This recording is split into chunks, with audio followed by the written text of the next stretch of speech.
friends and fellow Buffy lovers, and welcome to our podcast, where we discuss each episode of Buffy the Vampire Slayer in detail, focusing on digging deep into the themes, metaphors, and foreshadowing. I'm Leah. I'm Sarah. I'm Tabby. And this is Becoming Buffy.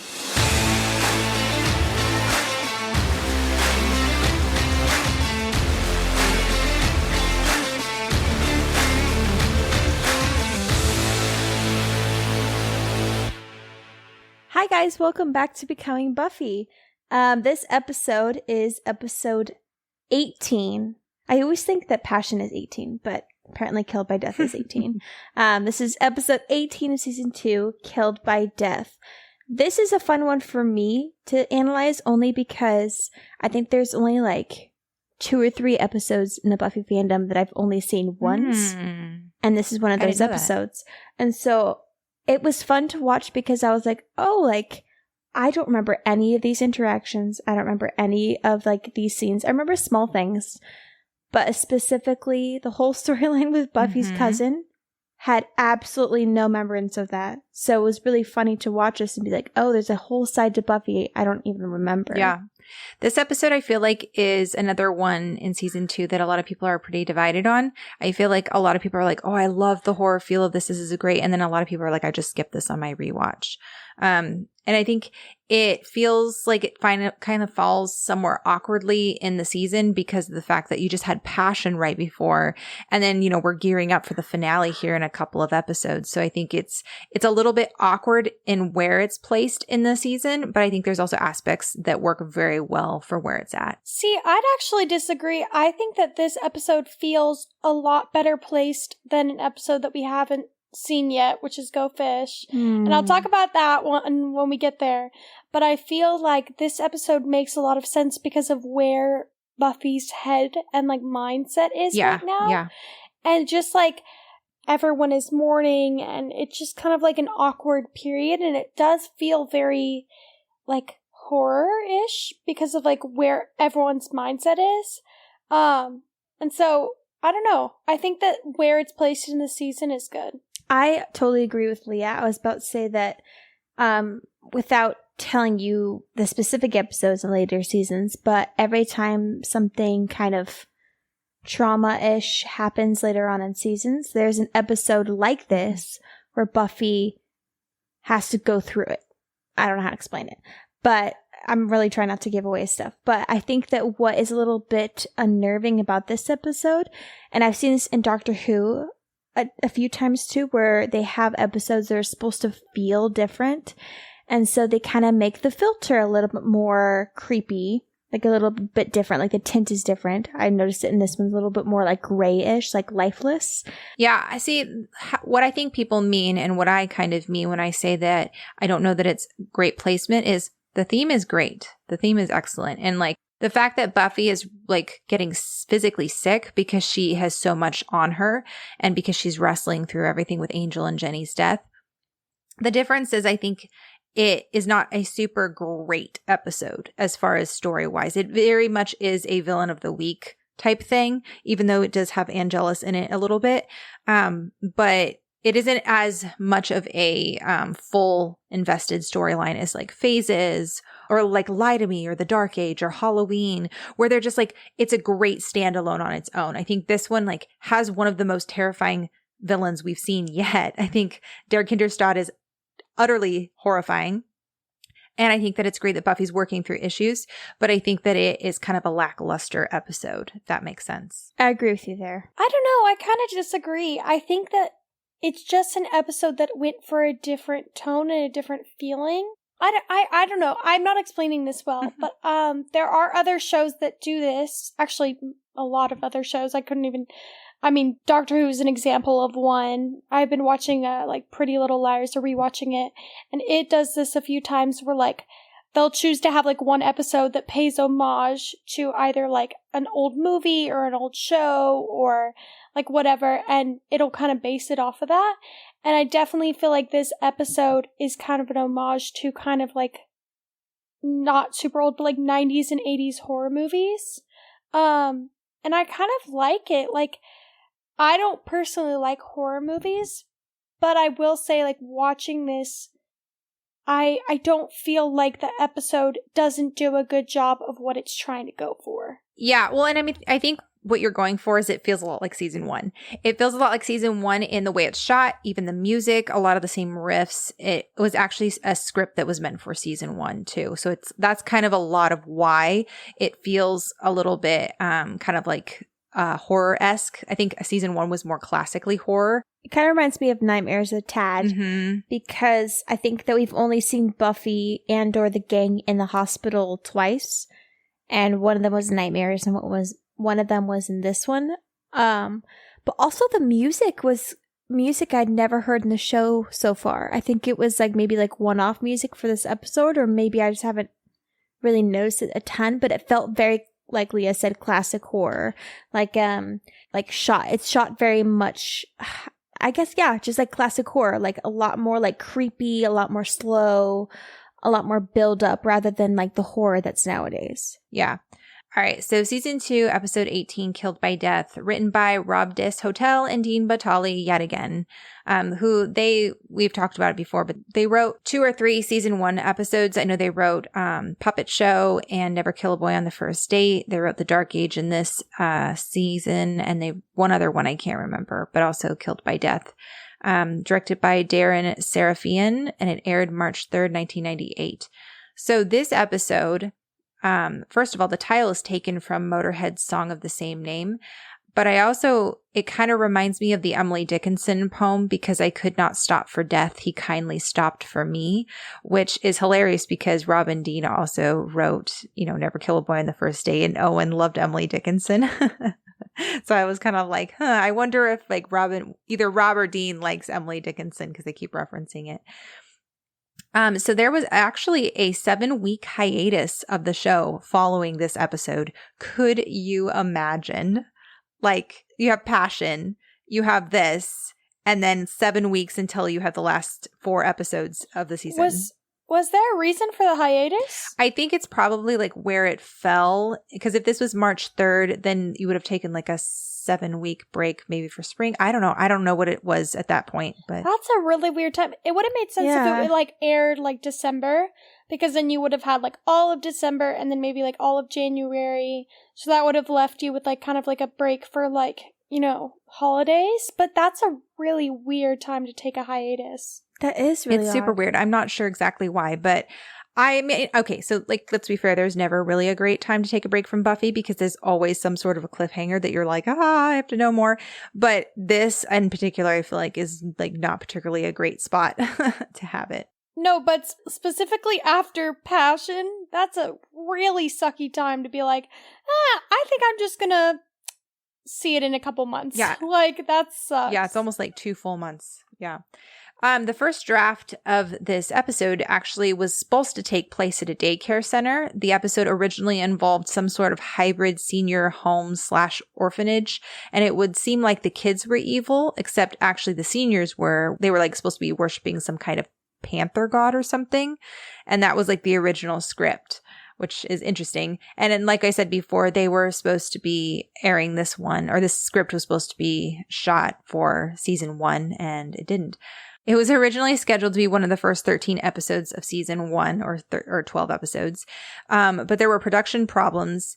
So they ended up having to shoot it for season 2. And I think it was because they couldn't get a hospital location.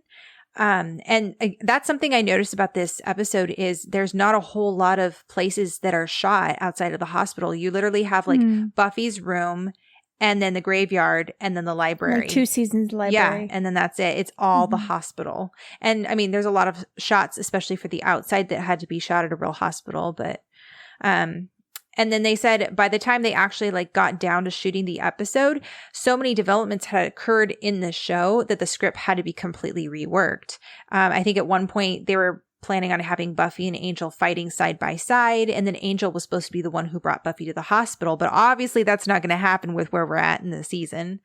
They referred to this as the Great Lost Buffy episode because like Rob and Dean explained that they had some conceptual problems in the beginning. They couldn't quite nail down what it was that like Buffy's story was in this episode.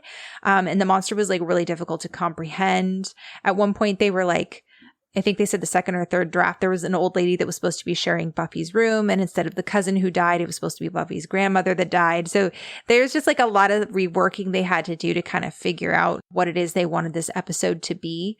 And I think they think they nailed it. I think having Buffy be physically sick because of the emotional turmoil that she's going through made a lot of sense. Not to mention, like, they mentioned multiple times in the episode that, like, this is not normal for Buffy. She's not normally, like, sick or just under the weather or whatever. Like, her mom even says that. Like, it's just the type of episode, like, I think you're supposed to kind of feel like, this is weird. Like, you're kind of supposed to feel off with Buffy. Or even Xander says, he's like, this is unsettling. I'm not used to seeing Buffy this way. And I think that's how the audience is supposed to feel as well. Yeah, I totally agree. I think it's interesting to see. I mean, Giles talks about how, you know, death and disease, the two things that Buffy just can't control. And I think it's so clever of them to set up death in the first episode in Passion and now disease in this one, kind of creating this like out of control feeling for Buffy and for us as the viewer going, oh my goodness, like Buffy's going up against some real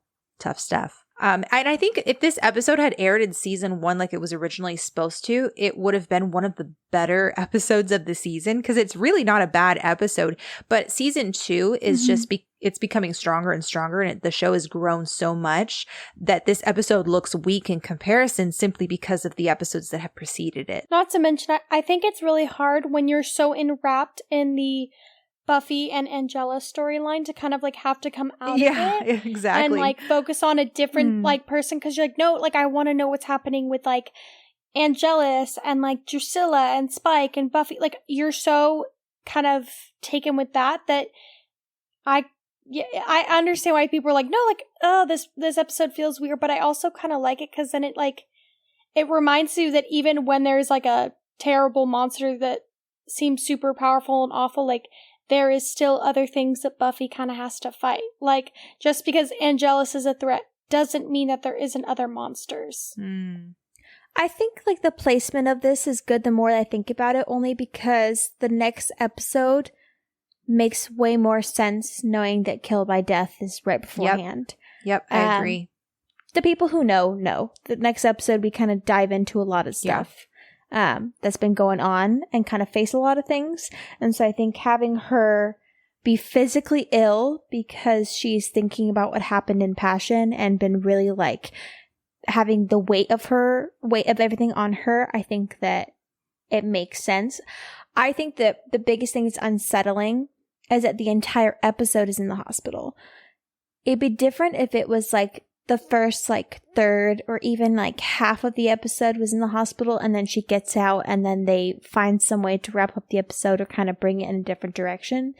I think that it's just unsettling that Buffy doesn't feel herself, but that there's like, it seems like there's no resolution throughout the episode that she's going to leave or that things are going to get resolved or go back to normal. And so it feels unnerving. Yeah, it does. And I mean, hospitals are kind of creepy, this one especially, but you know, and yeah, the fact that Buffy's afraid of hospitals, like this episode reminded me a lot of Nightmares, which is also the episode that we were last in a hospital. And it's all about, you know, your inner fears and Buffy having to conquer hers. And I think in a lot of ways, this episode isn't yet another example of Buffy having to conquer her fear. And I think that's really empowering and really cool. I like it. According to Joss Whedon, Der Kinderstad was based on this thing that creeped him out as a little kid.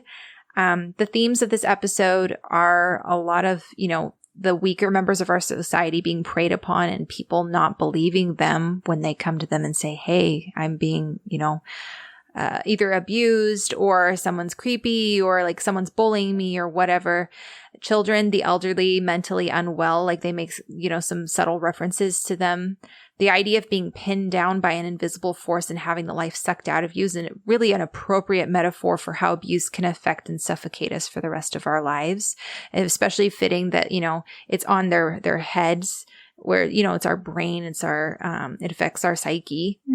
There's a lot of parallels between Angelus and Der Kinderstad. You know, Angelus is trying to take advantage of a weakened Buffy.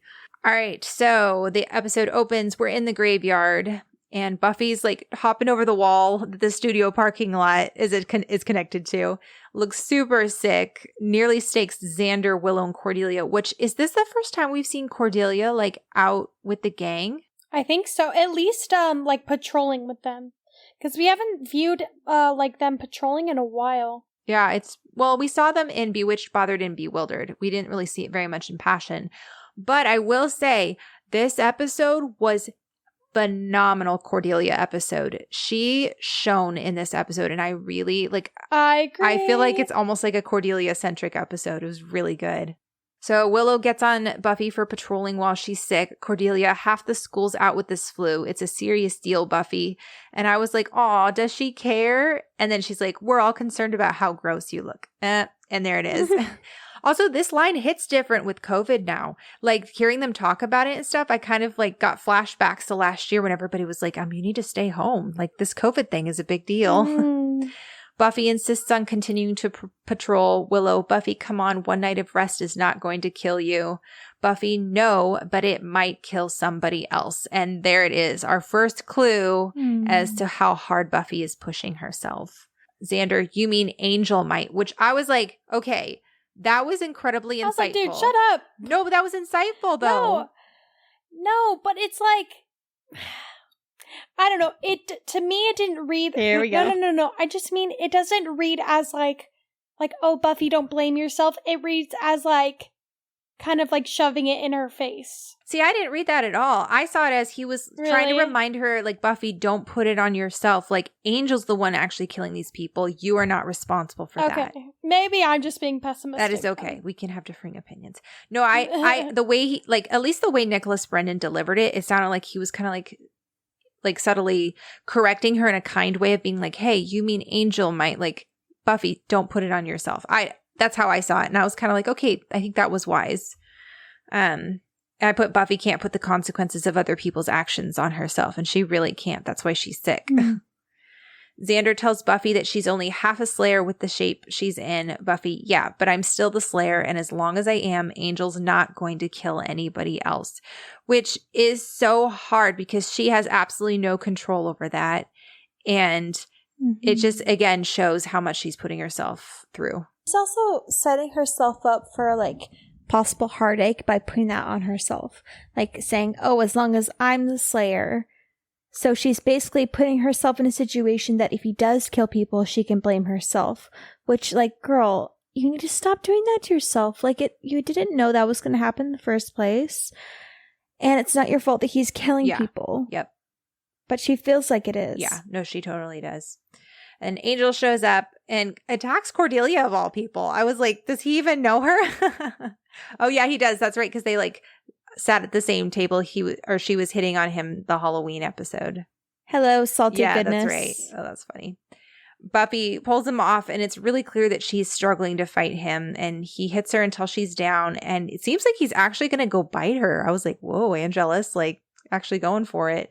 And well done to the Scooby Gang for actually like being able to kind of take him down a little bit. They throw the jacket over his head. I don't know. I feel like they waited so long. Like she's Why fighting. did they stake him? She's fighting him. There was multiple times where Angel was wide open and they all just stood there and waited until the last possible second to help her out. Yeah. I think sometimes they get confused because they're not sure if Buffy's going to come back and kick him in the butt. So I think they kind of waited out to see. Because I'm sure and we've seen situations like this where it's like they seem like they're overpowering her and then she comes back, but they're like not sure if that's the case because she doesn't feel good. So they're kind of waiting it out and they're like, oh, actually he's gonna kill her. Let's help her out. But I'm also like, his back was exposed to all of them. Why didn't they just stake him? Well, it's quite possible that they're not used to Buffy being this weak. So it kind of is taking them by surprise that she's not full strength. Two, like, we haven't really seen them all fight very efficiently, so they're probably thinking it's better for them to stand back than try to get involved and possibly hurt. I don't know. Maybe I'm thinking too logically about that. Maybe or not logically, maybe I'm thinking too much about it. Maybe it's, it's probably more to do with the fact that they were like, let's make the viewer think that he's going to bite her. So somebody throws a jacket over his head. I didn't see who it was. Xander wallops him. Willow and Cordelia pull out crosses. Xander, take a walk over bite. Angel leaves, Buffy collapses. And then we have this really cool Steadicam long take through the hospital when they all come in. It's all one shot from the time that it opens up until it zooms in on Xander's face at the very end. I thought that was pretty clever. Xander's carrying Buffy, says she fell, the flu, fainted, and fell. She's sick. Make it better. Buffy's laid on the gurney. The doctors examine her as they walk, says she's unresponsive and has possible fractures. Willow takes charge immediately, and I think this kind of goes in what we were talking about a couple episodes ago. I think, Tabby, you made this point about how Willow tends to just like be like, all right, what can I do in a crisis? Like, she doesn't like sit there and dwell on it. She kind of has to like do something to keep herself busy, and I thought this was a good example of that. She does a good job in this episode of kind of knowing her role. But sometimes she doesn't really quite know how to love somebody the way they need to be loved. I think she overcorrects and just tries to gain control over the situation. And I think she does a great job in this episode. And she's like, okay, what can be helpful to Buffy, but that I also can do well? And so she does her homework for her. And I think that is a great way of kind of using your talents to help somebody else out when they need it. I'll tell Giles, tell him what happened, tells Cordelia to call Joyce and says, tell her not what happened, just get her here. I thought it was interesting that Willow tells Cordelia to call not Xander, because I think Xander looks like he's in shock for one, but you can also see like Xander doesn't really get this shaken by things, like at least as much as we've seen him in the past couple of seasons. And I think a lot of it is he really relies on Buffy. And so I think he's a little shook by seeing Buffy just collapse. And I think that this episode really revealed a lot about Xander and kind of where his heart lies. And I mean, we see that multiple times throughout the episode and we'll bring it up. But I think that Xander really, really deeply cares, whether he'll admit it or not, for Buffy. And I think that seeing her really this shooken up is hard for him. I agree. You're right, Leah. This episode really did reveal a lot about Xander. And I don't know that it necessarily revealed it to us because we've been seeing it, but I think it revealed a lot to the characters in the show. Yeah. And the long take creates a feeling that you're going through it in real time, which makes it feel more realistic and creates a sense of urgency. I thought that was a really good choice to make that in one entire shot. And have like the camera moving around too. It's not like it's just sitting in one place and the characters are moving. Like the camera is literally moving around the people in the scene. So it creates the sense of like you're actually there with them, which I really, really enjoy. It's different from like Innocence, where they had a lot of those long shots, but the camera would just stay in one spot and the characters would move around it. And so a lot of times you didn't even notice that it was one shot because you're watching the characters. But in this one, you actually notice that the shot is one continuous shot because the camera itself moves. And so I think it's done intentionally. It just creates an interesting feel. All right. So the gang's in the waiting area. Giles standing close to the desk. I love that he doesn't even sit down. He's like cleaning his glasses, which I've noticed he does when he's like uncomfortable or nervous or like thinking deeply. I kind of always view it as like when he takes off his glasses and or cleans them, he's not ready to take in what's around him. So like when we find out in Innocence that Buffy slept with Angel and that's what caused him to lose his soul, he takes off his glasses when she tells him what happened. And I know there's some other situations I can't think of it right now, but that's one that I thought of, that I feel like when he doesn't want to, like, I guess, believe what's really going on, he's not ready to accept it, he takes it off because he doesn't want to physically see it as well. It's kind of like, in my mind's a metaphor. Yeah, I think it's also like a nervous tick too. He just takes it off. He's like, has to have something to do. I read a review. Someone talked about how Giles' glasses get like an award of their own. Like he really like works them to death in this episode. He takes them off a lot. But I think that was probably an intentional choice on Tony Head's part, because we forget that like we're looking at Buffy and how much she's going through, but we forget that Giles is also going through a lot too. Like his girlfriend was just murdered the episode before. And so him fidgeting with his glasses and doing stuff this episode is probably indicative of his mental state and how he's just kind of pushing forward. He's a lot like Willow, but I think he's also wrestling with a lot of stuff on his own too. But I also think about like both Buffy's parental figures in this episode are going through hard stuff with Buffy in very completely different ways. I feel for Joyce, and she kind of feels helpless. Like she feels like she can't help in any way, and she's not there throughout the night. She doesn't know what's really going on, what Buffy's really going through. And then there's Giles, who cares for Buffy, doesn't know what to do, so he just kind of take reins on figuring out what's happening with like the monster death and things like that, and trying to help her through that situation. But they're both just like having to take on different weights, and I feel like that's a great way of kind of looking at parental figures. And sometimes some of them have to take on this part of their child's pain, and someone else to take on a different part of their pain. And it's very different in this situation, obviously, because it's fantastical. But I feel bad for Joyce, because I think that she's really trying hard in this episode, but she's not given the full, scoop or whatever. So she doesn't really know how to fully help. And I think Joyce does a fine job with what she knows. I don't think, I think this episode is interesting because they could have gone like the extra mile if they were wanting to paint Joyce as a bad mom and be like, because the metaphor is all about like not listening to your child or like suppressing their truth or whatever. So I think it would, if they wanted her to be painted as a bad parent, they could have done more with her. And yet every time you see her in this episode, she's being very kind and compassionate or servant-hearted, Yeah, I feel like she's being a good mom in this one. I mean, with the information and everything she's given, we see that Buffy feels very comfortable around her mom and wants to go home and be sick with her mom rather than at the creepy hospital. Yeah, her comment about how her bed is the best bed. My bed is better than any bed that's not my bed. I was like so relatable, especially if you spent the night in a hospital. I also like the fact that Joyce is very, very aware of Buffy's feelings. And I like the fact that, like, Joyce is like, oh, well, Buffy doesn't like hospitals because of something extremely traumatic happened to her at a young age. But I like that Joyce actually thinks about that and is like, oh, I can imagine that this is hard for Buffy, that this is not easy for her, where I feel like a lot of parents would honestly probably forget that even happened. And so when that did, like, reoccur, they wouldn't think like, oh, this could be traumatic for my child. Like a lot of them would just be like, oh, like it happened so long ago. Yeah, I agree. There's also a lot of intentional dialogue that's written to emphasize the fact that Buffy's still a child. Like they talk about the pediatric ward. Yeah. They have, call Buffy's mom. That she could see death. death. She can see death. I mean, she can see death not because she's a child. I think it's because of the fever. I mean, it is because of the fever.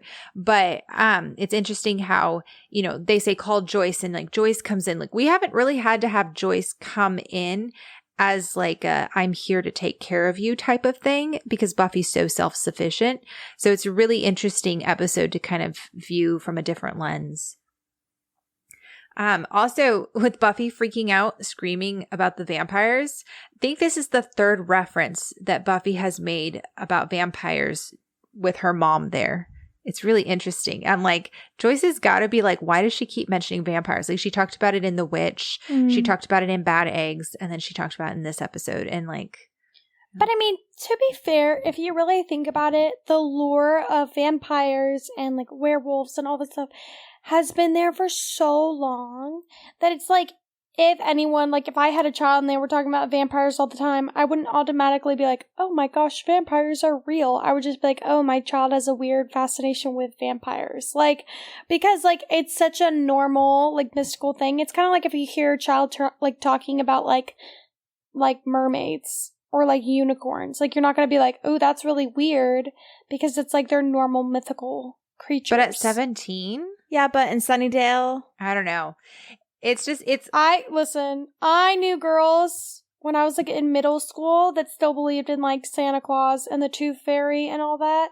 And so middle school? Legitimately middle school. And so like, yeah, she's a little old, but I also like, I understand why her mom isn't like super alarmed by the fact that she like has mentioned vampires a couple times. Yeah, I don't know. It's just a little strange to me.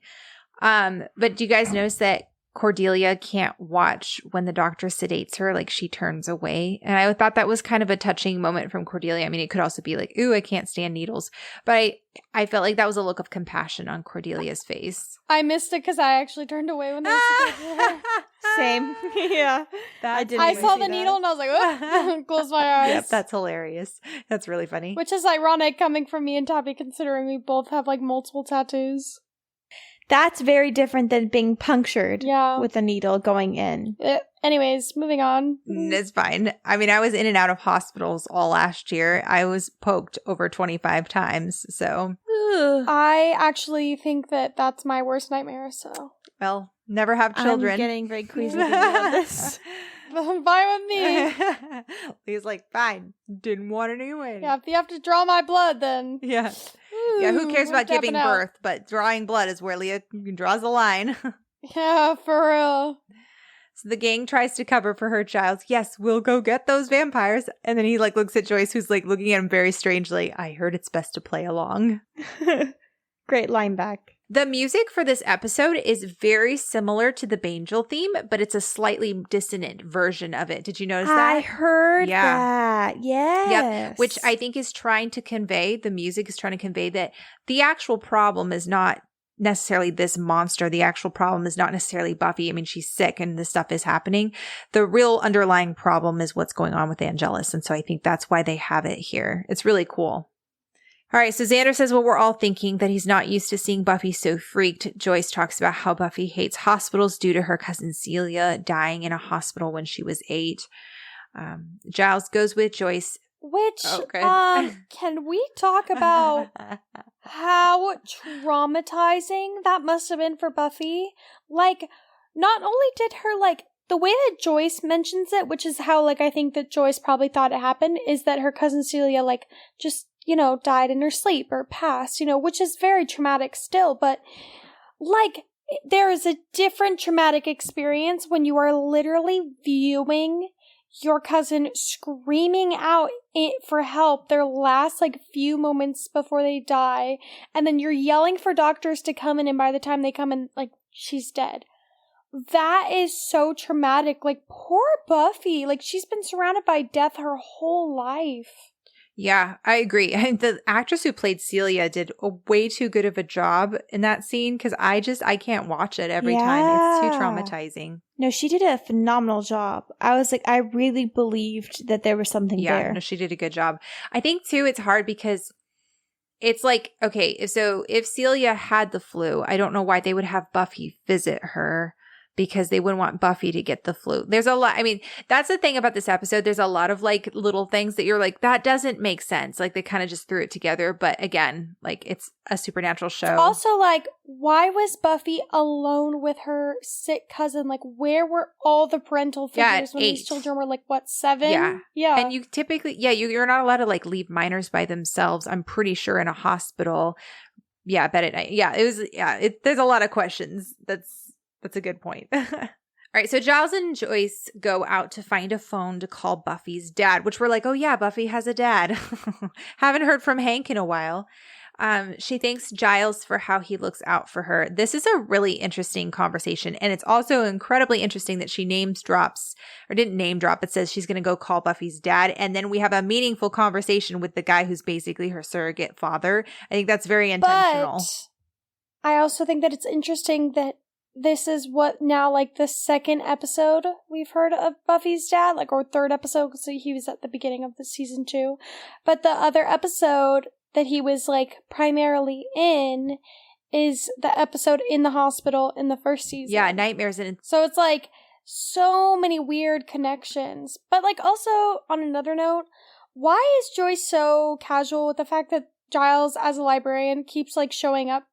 Like, I know. I kept thinking it's that's a little like weird. She's super nice about it. And she's like, I love how supportive you. But if, let's say my child had the flu and like late at night was out with her friends and then randomly a teacher showed up, I'd be like, what are you doing here? a male teacher. I'd It'd be different if it was like, I'd be creeped out. I I'd be don't like, listen, it's nice and all, but like my daughter's a teenager. I really don't think this is appropriate. Like obviously Giles isn't doing anything creepy, but like it's just interesting that Joyce does not question a thing. Yeah, and he's the one that she's like, Giles, we have to go get the vampires. You know, and it's not like, hey, Mom, I have to go fight vampires. It's interesting.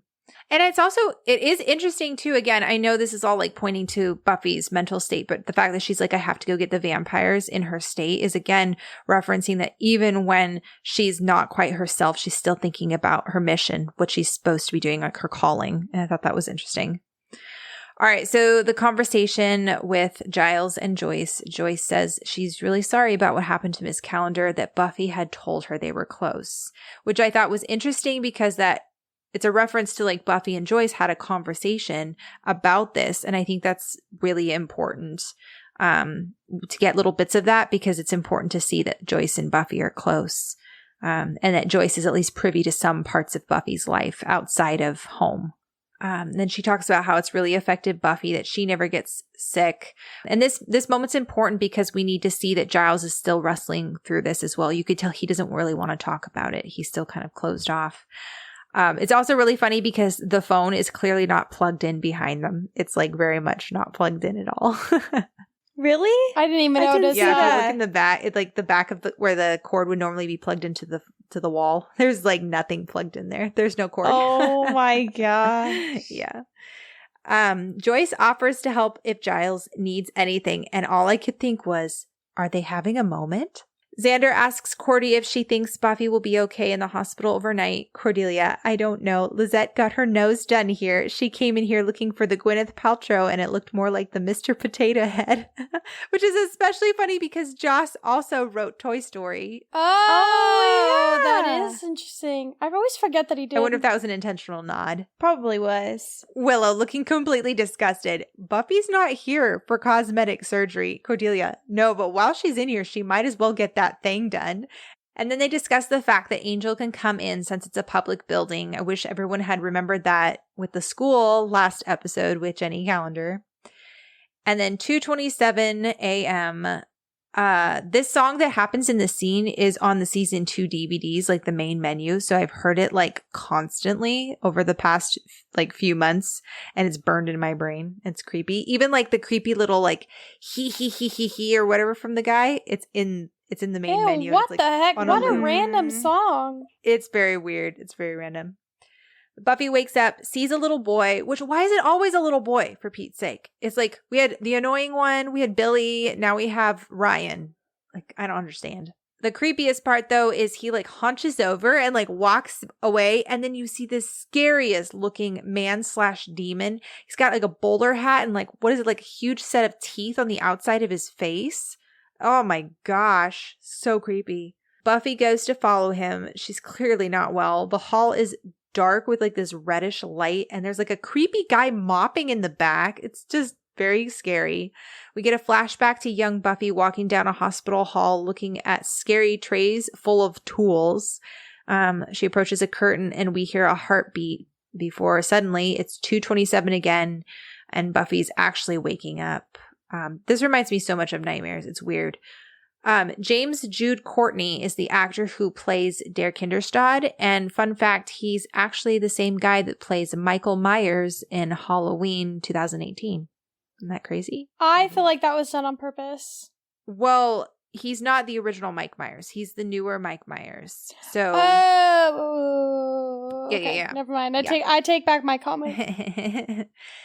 He's a fantastic character actor. Dang, he must have been older when they did it. Yeah, but I mean, Michael Myers is supposed to be old, like canonically too, so That's it fits. Mm. And then we have the same shot of her walking down the hallway. This episode drives me nuts because she like takes the IV out, and whenever you take the IV out, like the machine beeps like crazy. Can't. Ah. Yeah, so it's like, okay, there's a lot of stuff going on, but whatever. A security guard watches creepily from the side. The nurse is rolling out a body. Man, I hate it when we lose the young ones. Okay, why are all the children in the same room? Like, how traumatizing. Okay, I have so many Mhm. questions. Why Yeah. are all of them in the same room? Yes. Mhm. Especially when it's a contagious flu. Because, like, think about it this way. If you have, like, one kid that's, like, worse than the other, wouldn't his bacteria, like, I just don't feel like having them all in the same room would be a good idea. Like, not to mention, why is there only one doctor treating, like, 10 kids? Like, they should each have a normal doctor coming and visiting them. But then it also just doesn't make sense, because if they are dying, like, wouldn't they have their specific, like, it just doesn't make sense. Like, it really just doesn't make sense at all. So there's a couple things. There's actually at least 2 doctors treating them because Dr. Wilkinson is the woman. She's there as well. The other thing is that if they all have the same flu, like they're not going to get each other more sick. That's not how flus work. If you have the same flu, it's just a matter of like how bad you have it. The weird thing is they have access to the basement from their room. I don't get that at all. I don't get that either. What the heck? And the door's not even locked. The anatomy of this hospital makes no sense to me. It like, really who doesn't. Built this? Yeah, it's very seems very strange. Plot device. This would have been a really funny episode to have David on because he's an EMT and he would have been picking this episode apart. There's a lot that's not great with the science, but that's okay. We will suspend our disbelief. So Buffy looks in the room, sees Dr. Wilkinson. She says, I'm just saying, step back on the dosage until we can analyze the results. The other doctor is essentially saying, hey, like, there isn't much time. They need to get this done. Dr. Wilkinson points out that this is not the normal course of treatment. The other doctor says that they aren't responding to the normal course of treatment so that they're actually getting worse.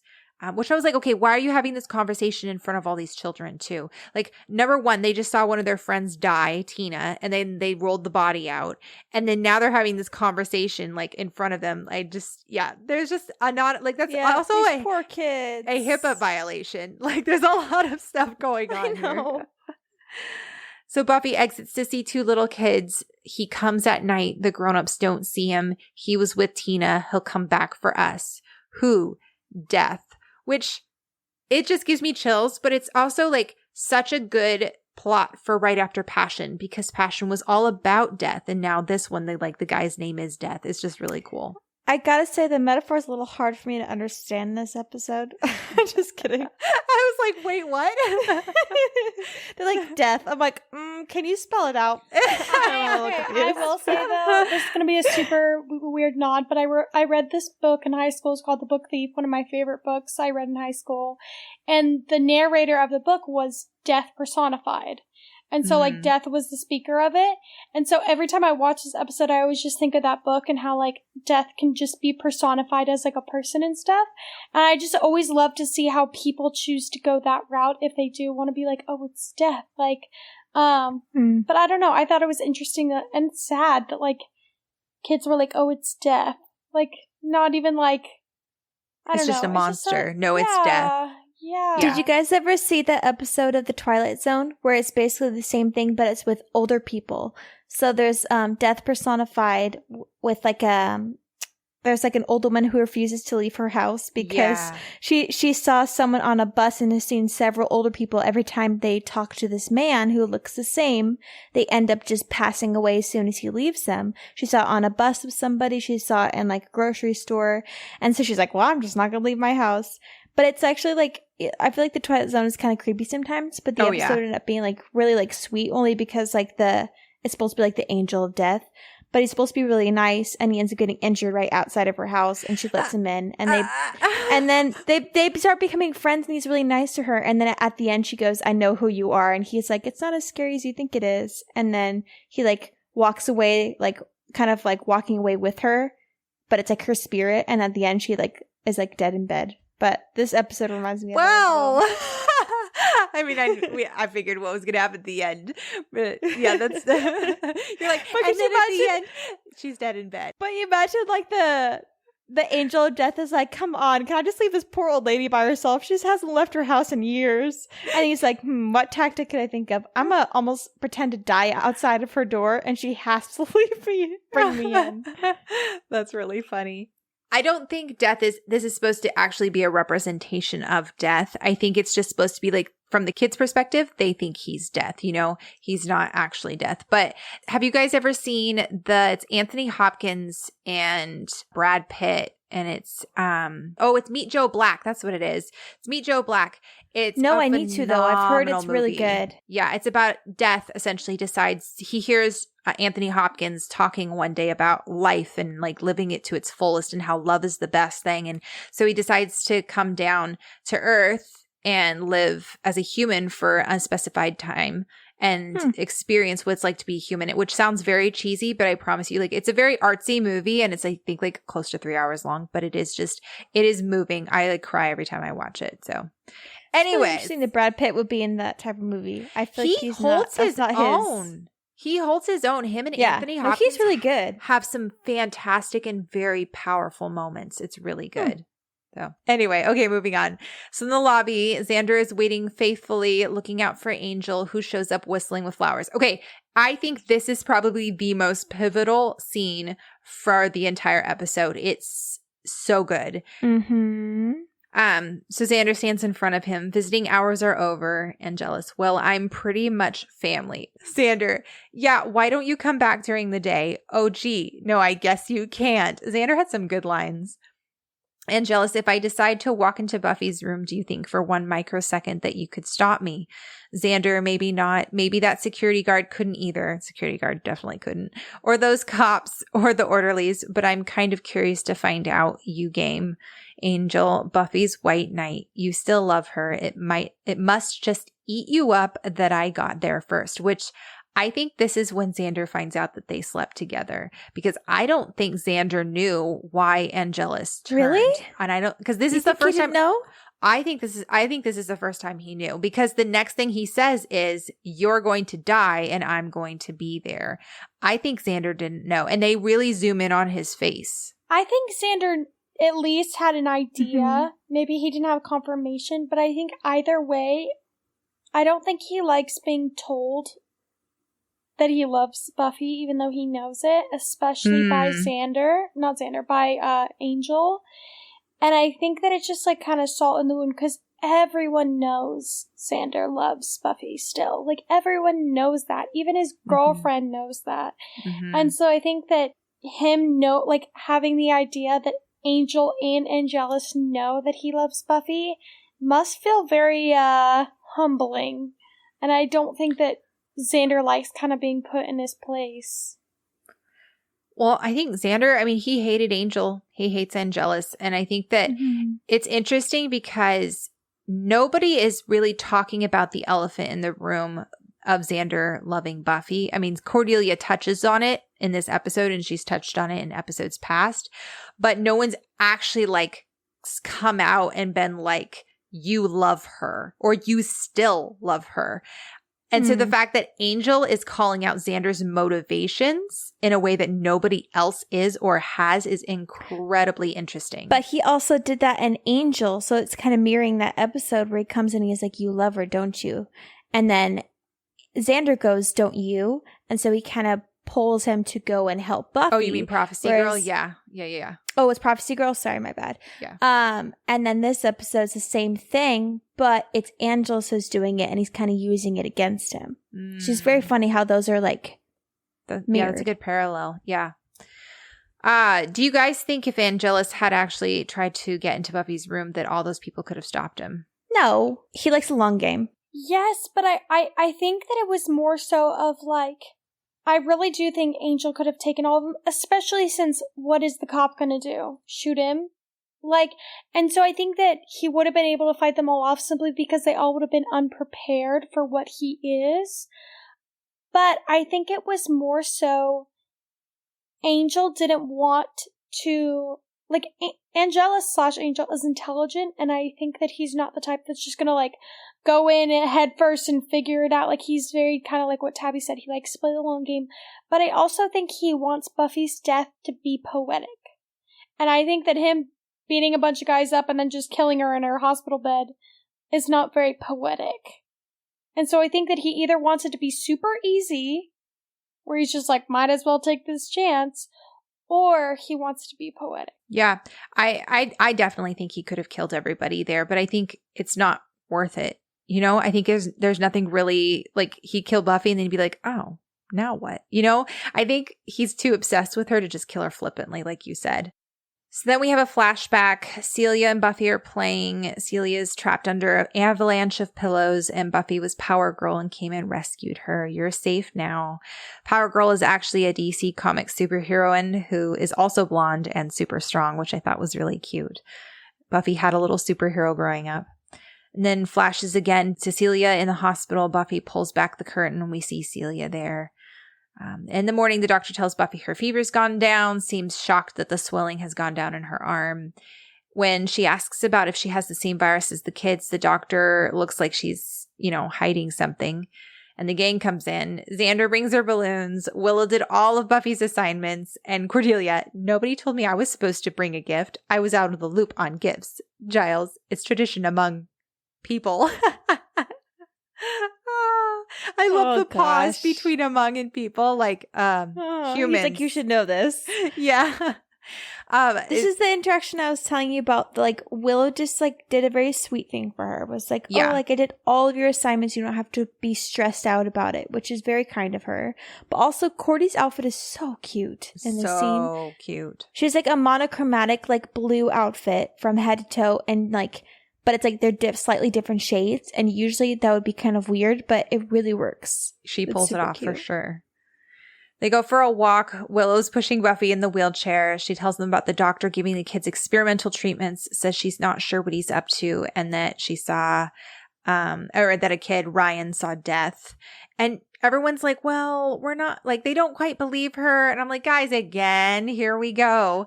And they're like, you sure you saw something? You weren't just like delirious. I'm like, guys, she's the Slayer. Like, come on. When Buffy says she's seen something. Cordelia, so this isn't about you being afraid of hospitals because your friend died and you want to conjure up a monster that you can fight so you can save everybody and not feel so helpless? Dang, Cordelia, insightful, but dang. I also just like her line after that where like Giles is like, Cordelia, you have no tact. And then how she's just like, well, tact is, what did she say? Just not like, saying true stuff. Yeah, she says tact is just not saying true stuff, which I feel like is very Cordelia. Like, Cordelia is many things, but she's not a liar. Like, she will tell the truth, even if it's hurtful, even if it's not done in a very tactful way. Like, Cordelia is someone who tells the truth. And I love that about her. Well, I like the little small arc in this episode where she talks about how being tactful is not saying true things. And then later on, Giles is by himself with Willow in the library, and he talks about how Cordelia's right and how like Buffy could be going through all this because she's trying to cope in very different ways and she's not like facing a lot of stuff that's happening. And I like that he's like, let's face what could actually be happening rather than trying to tiptoe around and like not face the hard things. Yeah, I mean, she's tactless, but she's also incredibly correct. And again, Buffy is trying to find something to fight because she feels helpless. I wanted to talk about Charisma Carpenter for a second. So we're starting to see Cordelia be more involved with the Scooby Gang. And I read an interview in the Watcher's Guide where Charisma talks about how she felt when she started reading the script and realizing she was going to become more involved with the Scoobies. She said, I wasn't sure how I felt about it because I didn't want to lose my edge. I didn't want her to be nice. I didn't want her to change because that's who she is. She notes that Cordelia's somewhat rough edges can make for difficult experiences with fans. She says sometimes it's hard when they don't expect you to be anything but snobby. They don't necessarily want to approach you. Fan letters often ask, when are you going to be nice to Buffy? Fans don't know how to take me. They don't know that I'm nice, that they don't know that I'm normal and Cordelia is just a character. People get confused. It's a TV show. I provide conflict and that's what good drama needs. Perhaps because of that element of conflict, Charisma didn't want her character to change too much. In fact, when discussing a moment of kindness, Cordelia exhibits towards Xander. Carpenter asserts in no uncertain terms that we don't want too many of those nice moments. In fact, she has often urged the producers to make her meaner. It would be boring if she was too one-dimensional. It's a challenge for me to find that balance. That's why I enjoy playing her so much. She's got to be somewhat tolerable or why would they hang out with her? But I try not to lose her edge, her honesty.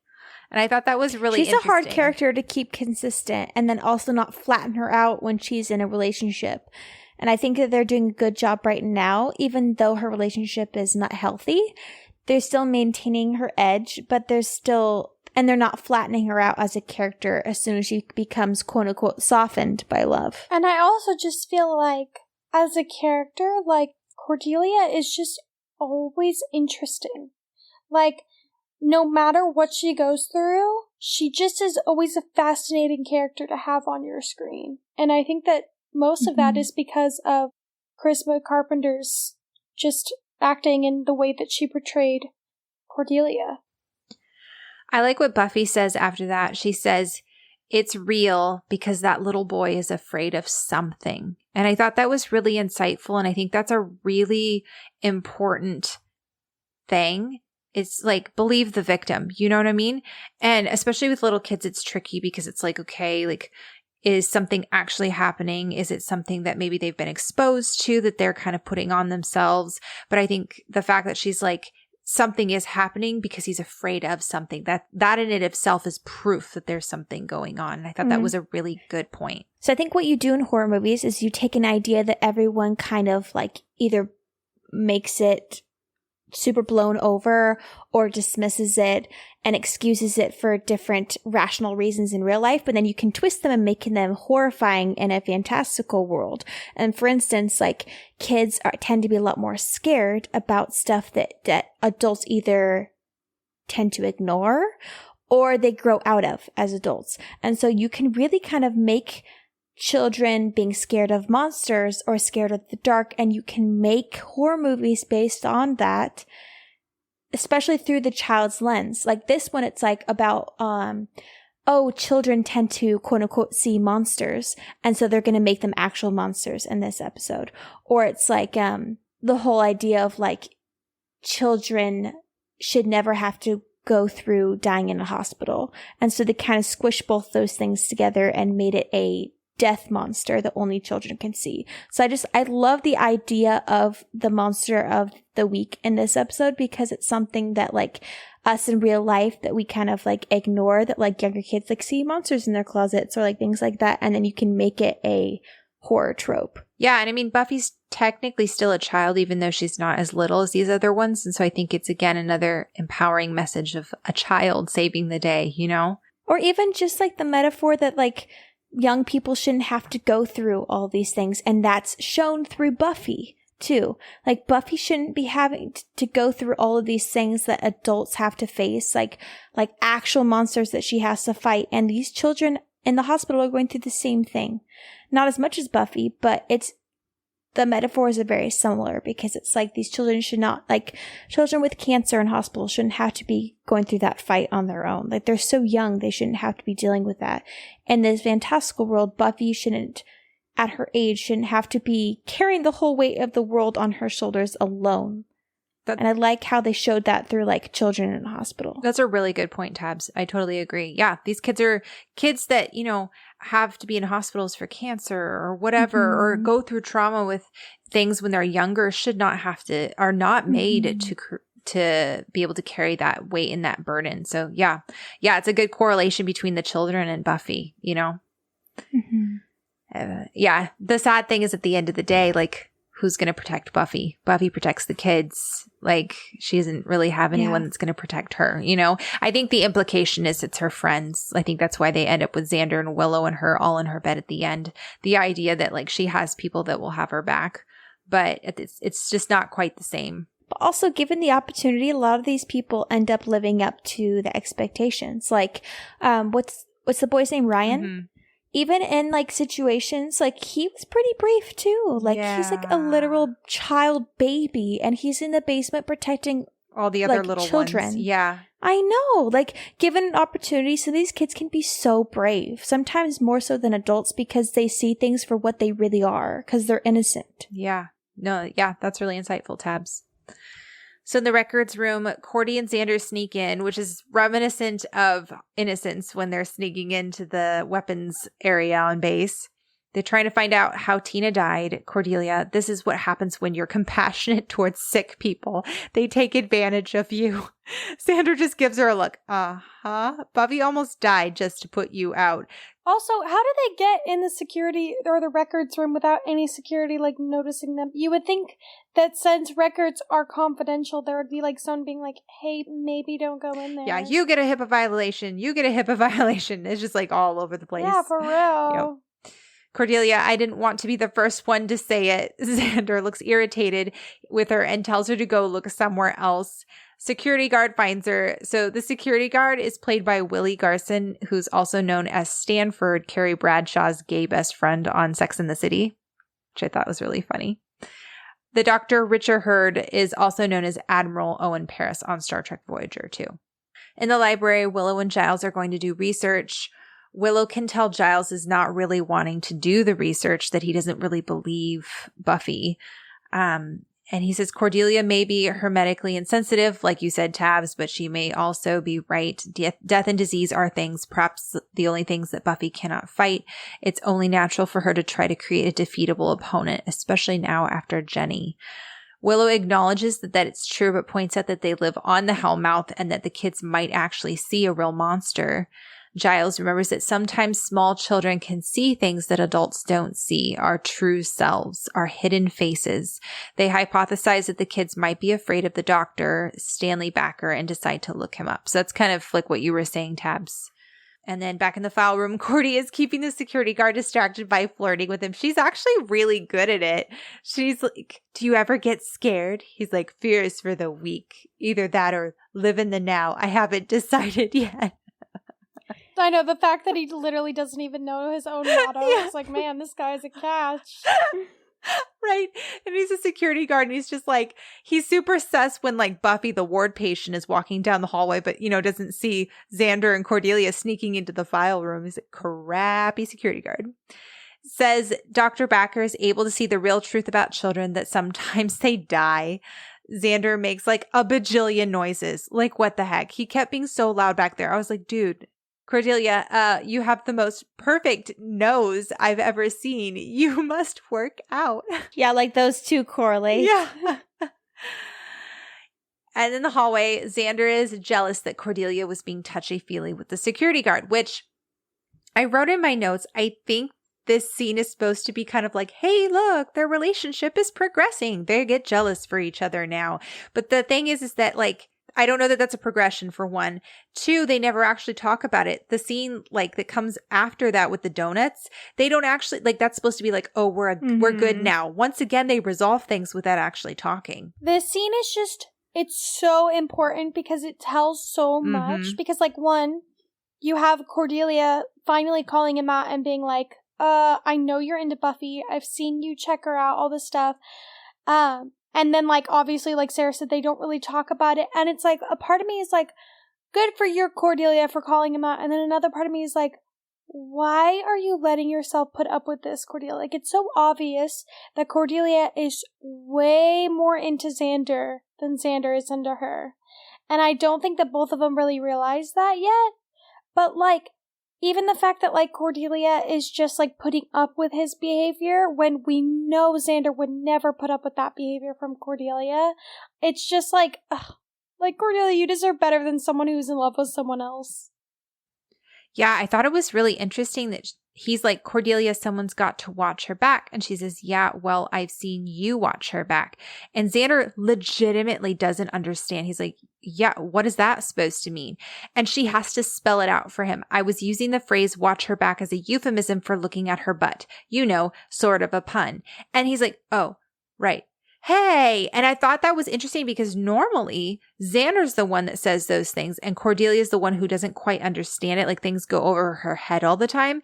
And so I think it was like really satisfying to kind of see Cordelia like showing how intelligent she is and smart and being like, hey, I actually noticed that you're checking out another girl and she's actually like using a sort of a pun, using his own like humor to get back at him. It's just like, or not get back at him, but we kind of call him out. And I just thought it was so clever. It was really well done. So Buffy's feeling better, walking around to see the kids. Ryan is coloring. You shouldn't be here. Contagious. Buffy, oh, what? Do you think because I'm a grown up? Believe me, I'm not that grown up. Sees the picture that he's coloring. It's like a really scary rendition of the creepy death guy. Ryan says he'll come again tonight. Buffy promises that she won't let it hurt any of them, says that she believes him, which is interesting because nobody really believes her at this point, but her telling him she believes him is huge. This whole interaction is just so genius. Because even like she says, there are real people who fight monsters and that's me. And then he says, you can't fight death. Which is, I don't know, we talked about that earlier, but it's like, it's so real. Like that phrase, like, you can't fight death, as like a child who's just like watching it happen around him. Like, again, like take all the monsters out of this episode, it's a sad reality that some people have to watch this as young children and like to sit here and to know that that's such a real adult concept that a child has to come to grips with so young, being like, you can't fight what's going on. But it's also super like accurate to what Buffy needs to hear, because we know that she's blaming herself for Jenny's death and that she's going into this hyperactive mode of like, I can take all this burden, I can beat everyone up, I'm going to protect everyone, I'm not going to allow Angel to kill anyone else. And it's like, you can't stop death. Like, this isn't your burden to bear. Death is inevitable. Or you may have helped like these kids at the end of this episode, but you couldn't help Cecily or whatever her cousin's name is, and you couldn't help Jenny. Like, sometimes there are just some people that you can't help. Yeah, and I think that's a hard thing for Buffy in particular to grasp, simply because her entire job is to prevent death, but she actually can't fight death itself, even when it comes down to it. She can do the best she can to save people, but that's the harsh reality of her job, is she's just not ever going to be able to save everyone. And this is the first time that she's actually having to confront that. From a very personal sense, at least that we've seen on the show. We know that like her first watcher died and stuff, but yeah. And I love that the show goes here. I think this is a very realistic place to go. And I think that it's also very powerful too. I mean, we're talking about death here and we're having these conversations. And I think that's what sets Buffy apart from any other supernatural show, is the fact of how grounded it is and how grounded it makes you feel. And you are so invested in these characters and you care for them, and then having them struggling and wrestling with death is just very real. Giles and Willow find that Dr. Backer has a rap sheet, reprimands for controversial experiments, risky procedures, and a malpractice suit that was dropped suddenly. And then back at the hospital, Dr. Backer's working on stuff in his office, opens the fridge to label some tubes, and then writes it in his book. And then in the lobby, Xander's falling asleep when Cordelia comes back, brings him coffee and donuts. And Xander looks at her appreciatively but doesn't say anything. And Cordy stays with him. Like, this girl must really care for him. I don't know what in the world. I mean, she is the best girlfriend, really. But I don't know what she's doing with him. I really don't get it. And I told you guys this earlier, but Cordelia brings Xander Krispy Kreme donuts. At the time that this was made, there was only one Krispy Kreme in LA. So the implication was that Cordelia had to drive quite a ways to go get him Krispy Kreme, which is like considered the elite donut. He doesn't deserve her. He doesn't deserve her. She's just too good for him. Yeah. I agree. And the fact that she stays with him, she doesn't just drop off the donuts and the coffee, but she sits down with him. I mean, girlfriend of the year, man. All right, so Dr. Backer passes Buffy on his way to the room with the kids. There's a close-up of him looking super sus as he's inserting something into the kid's IV. Then we hear like a sinister cackling and something invisible hits the doctor. Poor Ryan looks terrified. The doctor gets shredded. And okay, Buffy was supposed to be trailing this guy. Did she like not hear anything? Like, it took Buffy a long time to get there. And by the time she did, like, the guy was like already dead. It's just, yeah, I feel like she could have been moving a little faster. This also gives me major Freddy vibes too, only because in Freddy, people die in their dreams. And so they kind of get like physically, Oh yeah, Nightmare on Elm Street. Yeah, Freddy Krueger. Mm-hmm. And this villain definitely gives me Freddy vibes as well, but especially this scene. I've never seen it, but I've seen clips of it. And I know that they like whatever happens in their dreams happens to their physical bodies. And so this really reminded me of it because like he couldn't see the monster, but he was still like dying because of it. Just how traumatizing for all these kids. Yeah. I feel for every single kid. And also all the child actors in this episode are phenomenal. Like really, really good.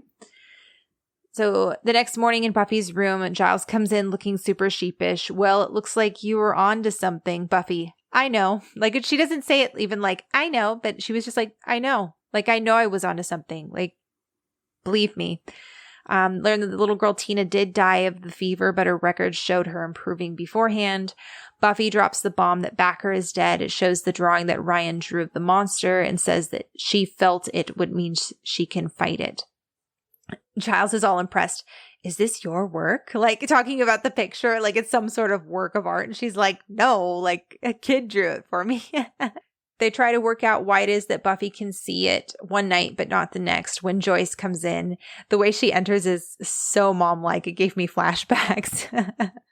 She's like, ooh, looks like I interrupted a secret meeting. And everyone's like, definitely not. But I mean, to be fair, she really did enter a secret meeting. Yeah, Cordelia's like, ha, you sure didn't.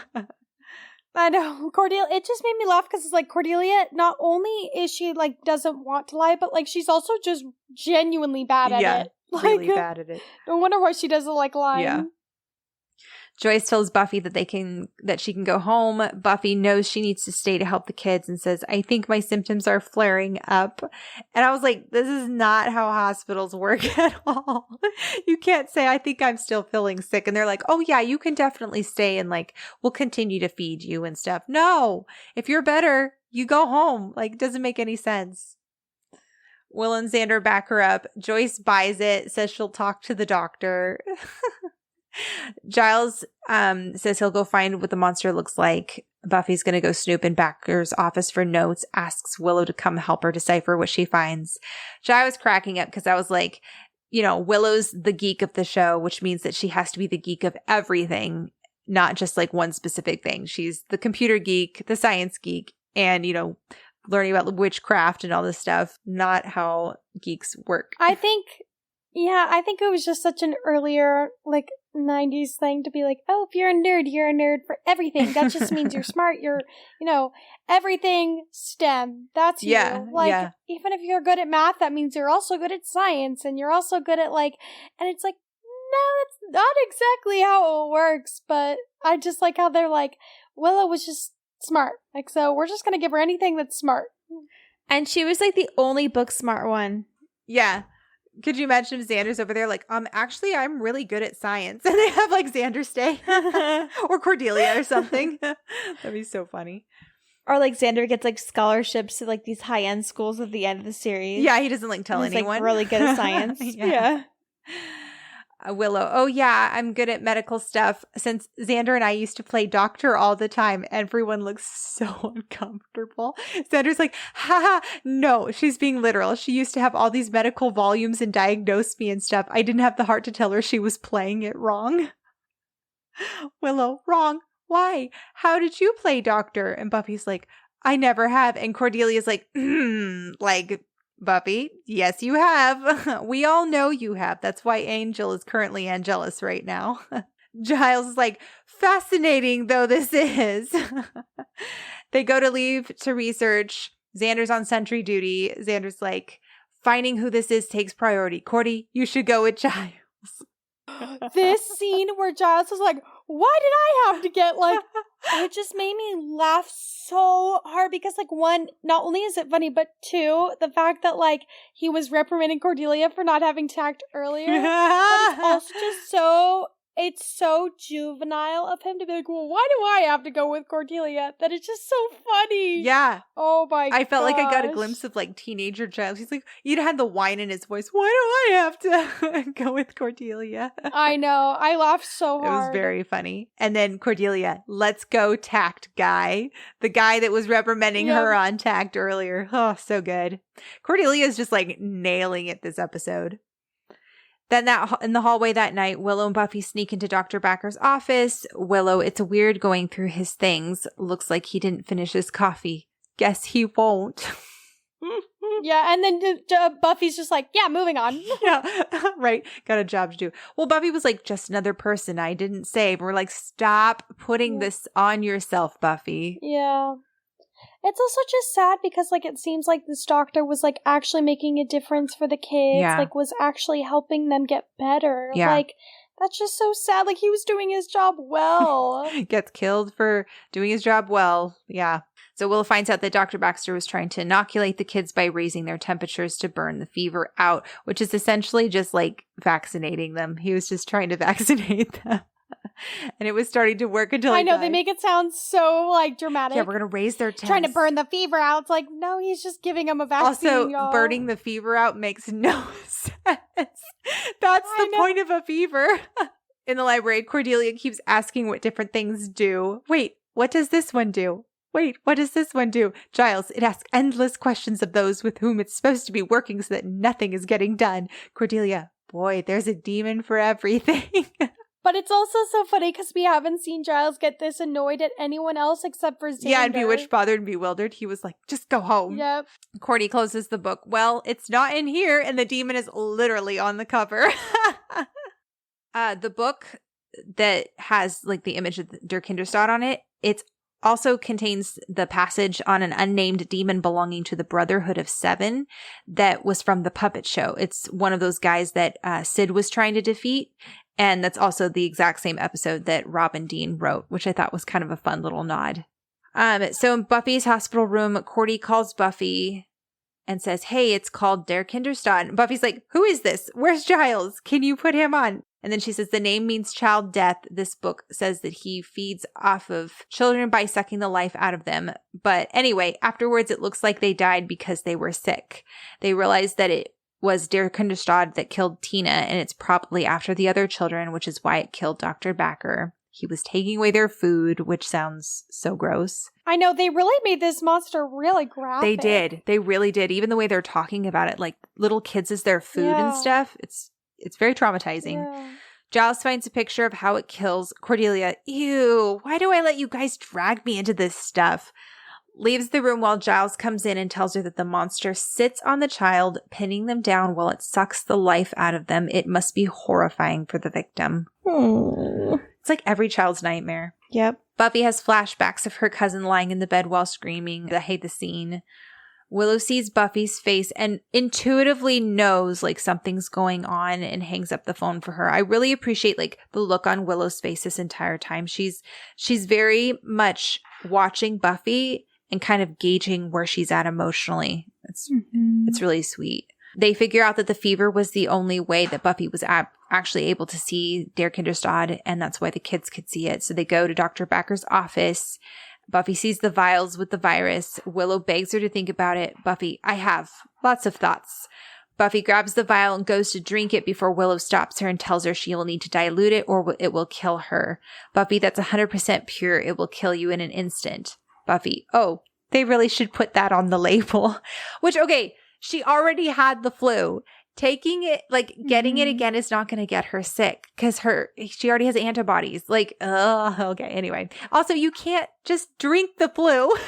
But 107-degree temperature, I'm like, can we make it a little bit more realistic? Like 107? Yeah. Come on, you guys. She would be unmovable. She wouldn't be able to walk around. Yeah. Yeah. Well, and the fact that she's like going to drink the virus and dilutes it with water. Yeah. Like, no, that's not how it works. I know. That's not how it works. Your stomach kills everything. Like, Buffy, here's to my health. In the hallway, Willow's supporting Buffy. I'm not so sure this is a good idea. They make it to the kids' ward, but the kids are gone.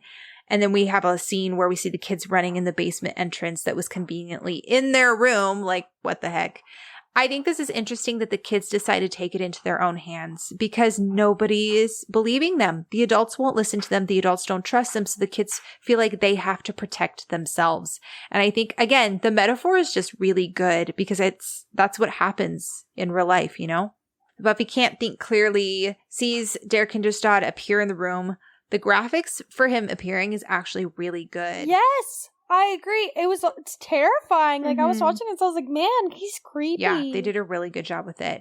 And he looks down at the empty beds, then looks at Buffy and, like, tips his hat, and then he goes directly to the basement. So I was like, okay, if you knew they were in the basement, why were you looking in their beds? Like, there's just so much about this episode I just don't understand. Well, the way that I interpret it is that he is primarily, because he feeds from his eyes, that he primarily focuses on a sense of smell. And so he's probably following the smell of the kids. So they would have been heavily concentrated in the room because that's where they slept and stayed. And then eventually when he found out, okay, the kids aren't in here, then he would have followed the next fresh trail, which would be down the basement. He also, like, when he was walking in the basement, he wasn't walking straight. He was kind of leaning against the wall. And so I think he doesn't see it very well, kind of like what Leah said, but he also was kind of like feeling things out. So I think it was like him kind of maybe smelling things, or just like his senses aren't that great. But also I kind of viewed it as he kind of lives in the basement-ish and then comes up. And so I think he kind of went up and was like, oh, the kids aren't here. I'm going to go back into the basement. And then maybe Leah's thing of like, oh, he smelled the kids and then followed that trail. Yeah. Either way, like, uber terrifying. Like, the way that the actor moves his hands and just, like, slowly, he doesn't do, like, very fast movements. He does very slow ones, which I think make him slightly creepier. He's also hecka tall. So when he was, like, fighting Buffy, I was like, oh, the fact that he's so freakishly tall was the scariest part for me. I'm like, he's, like, lanky and, like, yeah, I can't. Yeah. So Buffy tries to break into the room. The door is locked. Okay, why did the kids' ward have a lock on the door? There's so many questions. Dr. Wilkinson appears, tries to take her back to bed. Buffy pushes her off. Willow's like, I'm sorry. The doctor calls security. The guard goes to grab them, and Buffy's like looking at Willow like, help me out. Willow's like, frogs, get them off of me, which is hilarious because in What's My Line Part 1, Willow tells Giles that she has frog fear when she wakes up from that dream. I like that they tie that in there. Xander's in the lobby when he spots Buffy, not looking too great. Together they head towards the basement. Der Kinderstadt is creeping along the very leaky basement. Like, that can't be good for the foundation of the hospital. I don't understand why it's a leaky basement. This hospital is like one lawsuit away from like just crumbling. Like, the sheer fact of like what they do with the children's ward, like this basement, like I have so many like health code violations just like popping up in my head. I'm like, this hospital is about to crumble and fall. If there was any hospital that I would be like, yeah, this could be the one you blow up inside the Dark Knight, it would be this one. I'd be like, go ahead and take this one down. Right. Yeah, literally. We don't need this one. I mean, and I know it's like on top of a Hellmouth, but it's like, guys, come on. You got to put a little effort. We know that there's a lot of people who have to go to the hospital. Well, I was about to say, I was like, this place is probably jam-packed with people weekly, so you need to make it top-notch. We know you're making your quota of patients. Yeah, for real. Yeah, exactly. Well, and, you know, they've probably got a serious mold problem with all the water down there, and if the kids' door... or like their room is connected to the basement, the mold, there's probably mold down there, and the mold fumes is probably seeping into where the kids are. So it's no wonder the kids are sick and not getting better. Like, it's like the worst hospital in the world. Like, making all the kids worse. It's really bad. And honestly, like with all the exposed piping and other things like that, it's probably connected to the sewers, and that's where they were at, is somewhere in the sewers. But yeah, there's a lot of health code violations going on there for sure. We talk more about like this awful hospital than anything else. We're like, man, it sucks. In the stairwell, Xander's worried that Buffy doesn't know how to kill the monster. Buffy's like, I thought I might try violence. Xander, solid call. I know. Most of the monsters kind of just die with like anything that would normally kill anyone else. Yeah, and as long as she can like touch it and it's solid, you know, she can kill it. The kids are terrified. Ryan is being thrown around and pinned down. The poor dude was trying to rescue the other kids, and the monster comes and grabs him.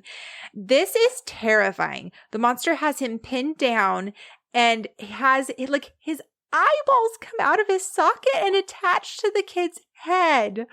What sick freak came up with this monster? Joss Whedon? Yeah, not the biggest fan, but I also understand what the purpose of it is supposed to be, like him sucking the life out of them. That's what it's supposed to be like. And you gotta make it creepy, but I'm like, I could live my whole life without this image. Yeah. And thank you very much. I mean, it's always hard to see little kids in peril, but especially now as a mom too. I'm just like, I can't watch too much of it. It is super satisfying when Buffy shows up and whacks him on the head. You make me sick. The puns were excellent. Here's to my health. You make me sick. Xander shows up, grabs Ryan, gets the kids out of there. Buffy's getting pretty beat up and she's having trouble hitting him directly. And Xander shows up. I love that scene where they show him looking, and it just looks like Buffy is like hitting air. Der Kinderstadt pins Buffy down. His eyes start to come out. Buffy just reaches up and snaps his neck, which it is satisfying that she kills him, but I felt like it was slightly anticlimactic. But I guess there's not really much that she can do. I mean, she's sick, you know? Yeah, I mean, that's true. I just feel like it wasn't up to par to the fight scenes we've been witnessing in season 2. Yeah. I was like, oh, we just started the fight. Yeah. Come on, Buffy. Kill him more. Kill Death more. I know. She stares at the body. Xander asks if she's okay. Actually, I think I'm starting to feel better. And I think the whole idea is, she's feeling a little bit more, and maybe not necessarily in control, but she has a little bit of, what's the word I'm looking for? Closure. She has a little bit of closure. She killed the thing that killed her cousin. I think what is hard for this episode is like, the reveal about the whole hospital thing and her cousin feels a little ham-fisted. Like they decided to just throw this in for this episode. And it's like, okay, so we have never heard of this before. Suddenly she has this fear and like she's over it by the end of the episode. I will say I like this episode a lot, but I do think that one thing feels a little like unnecessary. Like the story of her cousin does feel a little unnecessary. Simply because it's like, I feel like the idea of a monster who eats children is scary enough. Like we didn't need to have some backstory drama like aligned with it. It doesn't take away, but I do feel like it took time off the screen that I feel like could have been dedicated to like conversations or like things like that would have furthered the story. I don't think it had to be directly correlated to her own trauma. I think that it would have made it the same impact as if she was in the hospital maybe for like a week of the flu as a child, and she thought she saw that or death or whatever, like go in and out of different rooms, and then that child ended up dying. And so she had that fear of like, is it going to happen to me? But I think the fact that they kind of made it like it was like her cousin, she has this trauma of witnessing her cousin die. It was like, that feels like a pretty big point in your life that I feel like we would have heard about. Brought up. Yeah. We would have heard about, or even just being like, oh, I don't want to go to the hospital in season 1 or whatever. And I feel like it would have made it kind of like more creepier and sinister and a lot more like build-up factor. Kind of like what happened in the Twilight Zone episode, where it's like she witnesses a lot of things happening, so the whole buildup is terrifying. But then it's like when you have that whole huge big trauma thing with her cousin, it seems very shoehorned in an episode. Yeah, I would have liked it maybe if we'd heard about it when she was in Nightmares, and the girl was like, the girl that was put in the hospital from like the ugly man. If, there was a conversation between her and Giles as she was coming in, like, I hate hospitals. And he's like, why? And then she says, my cousin died. And then this one would have been like a really cool tie-in. And we would have felt like a little bit more emotionally invested. Like this is something Buffy's really struggled with, Yeah, it just kind of felt like suddenly, because they had this whole backstory with Celia, we're like, oh, okay. Like, I feel like Buffy's struggling with enough on her own, So, yeah, that's a really good point. Back at home, Buffy's in bed. Joyce made Buffy a PB&J without the crust and 2 parts orange, 1 part grapefruit. Joyce, I measured it exactly.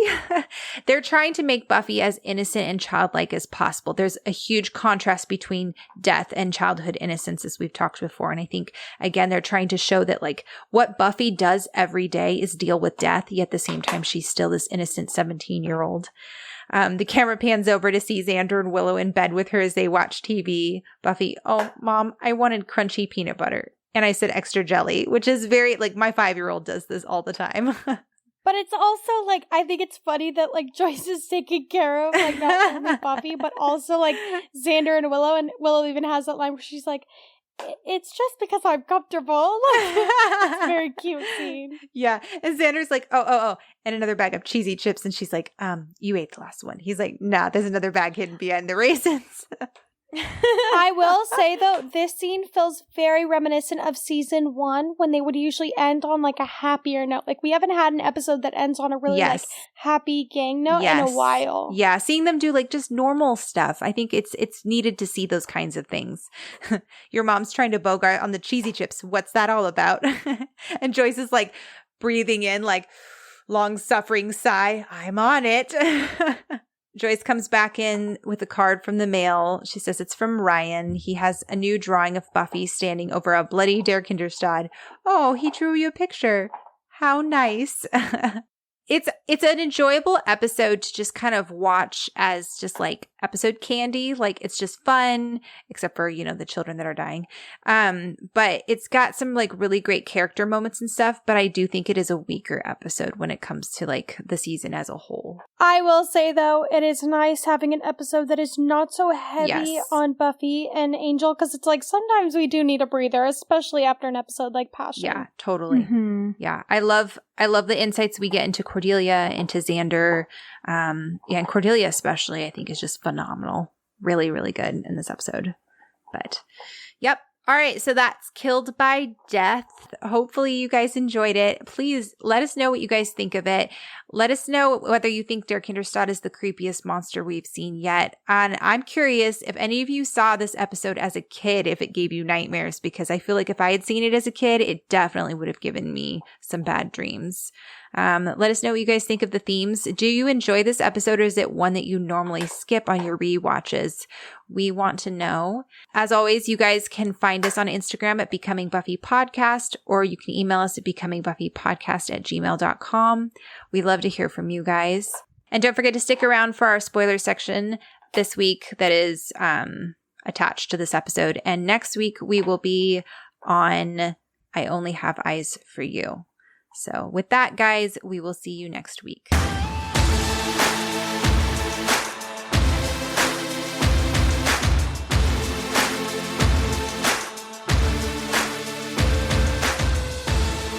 Hey guys, welcome back to Becoming Buffy, our spoiler section for Killed by Death.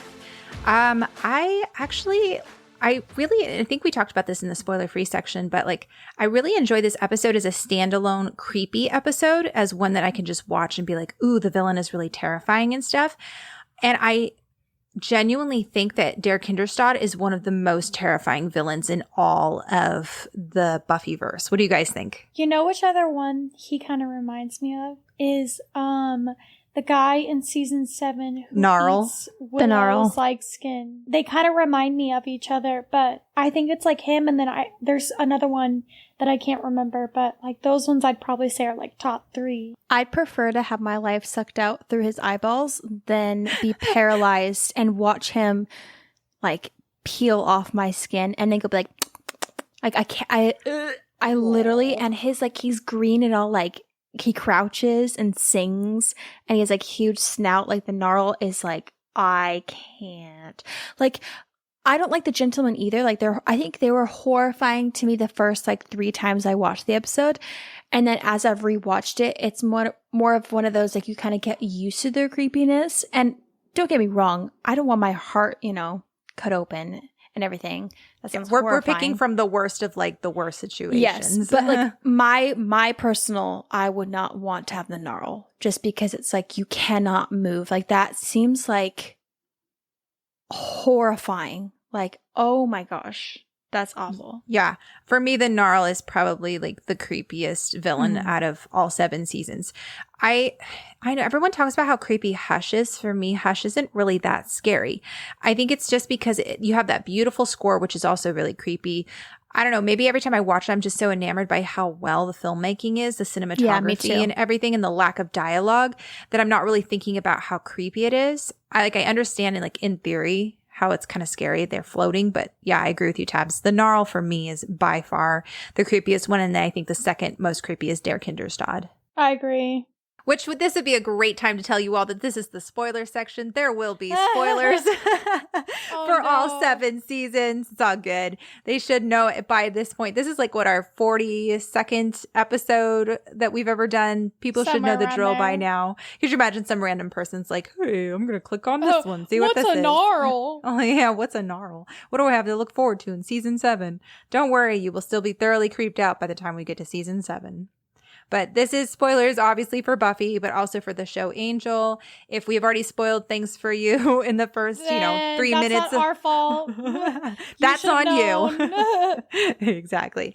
But just an FYI for you guys.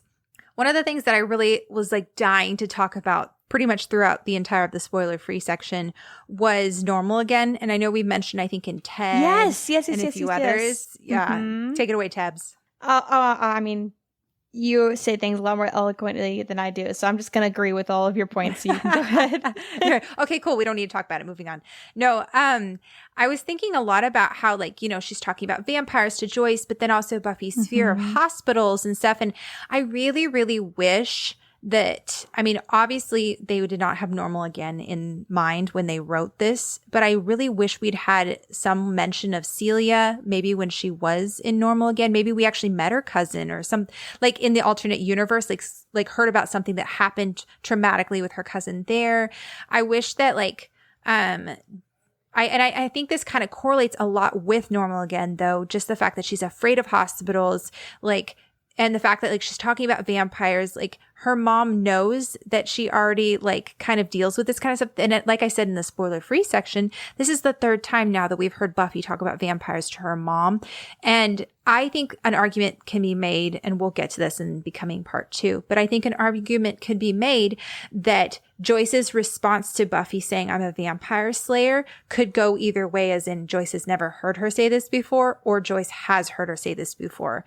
And I think there's a pattern of Joyce suppressing so much, especially that we've seen in the first 2 seasons, that I don't know that it's completely out of the realm of possibility that Joyce was just suppressing her saying that she was a vampire slayer, and the fact that she went to the hospital and all that stuff happened with the psych ward. But I'm curious about your guys' thoughts. I totally agree. I think that this episode could have been so much better if they had thought about the episodes prior and the episodes afterwards that could make this episode really pivotal in the whole Buffyverse, because I think Normal Again would be even more impactful if we'd had hints. Kind of like I think of in season 7, there was a few episodes where they purposely didn't have Giles touch anyone because they were going to make it seem like he was part of the first. Yeah. And so when you're like, oh crap, I didn't even notice he hasn't touched anyone. He could be, you know, non-corporeal or what is that word? Non-corporeal. Yes, that. And so I was thinking, like, if they had made this episode tie in, if they had brought up the fact that she doesn't like hospitals in Nightmares, and then brought up the fact in Normal Again that they're like, oh, we've seen you react this way about vampires or whatever, and then brought up killed by death, then it's like, oh, crap, like this whole, like, other storyline of Buffy could be real. Whereas when you watch Normal Again, you're like, oh, this is clearly just like an episode where they're just going to throw that in. But I think it could have been so much more impactful if they had thought about things and tied things in. And then you're like, oh, we could actually talk about this. This actually could be a real thing. I agree with Tabby. Like, I love that episode as a standalone episode. I think it's such a cool concept. But I will say, because there hadn't been much hints prior to that episode, it kind of like, watching it, I was like, I know this isn't real. Like, I know that Buffy's a real person and that, you know, she is a real vampire slayer and all this, blah, blah, blah, blah.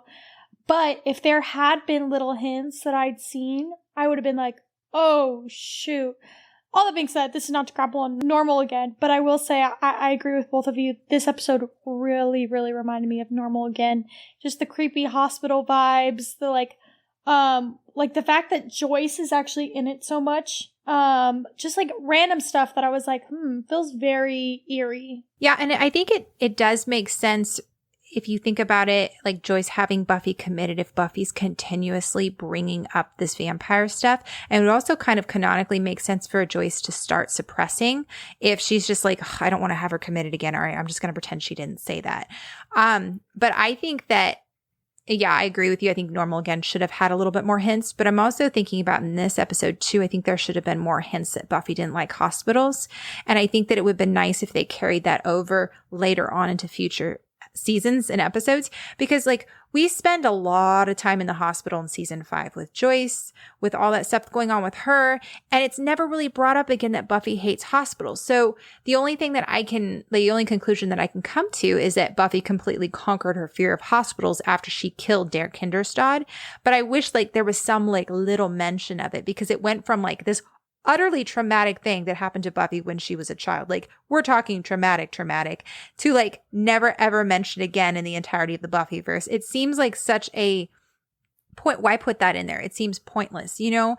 Like, that should be something that we like deal with. And it kind of makes me wish that it hadn't been something that was so traumatizing for when she was younger because No, they I never agree. deal with the fallout. I think I mentioned this in the non-spoiler section, but I think the entire storyline of her cousin and all that was completely unnecessary. You can hate hospitals without literally having someone die in front of you. Like, I hate hospitals, and I've never experienced anything that traumatic in a hospital. Like, I just wish that it was something where she was just kind of like, oh, like, hospitals remind me of death.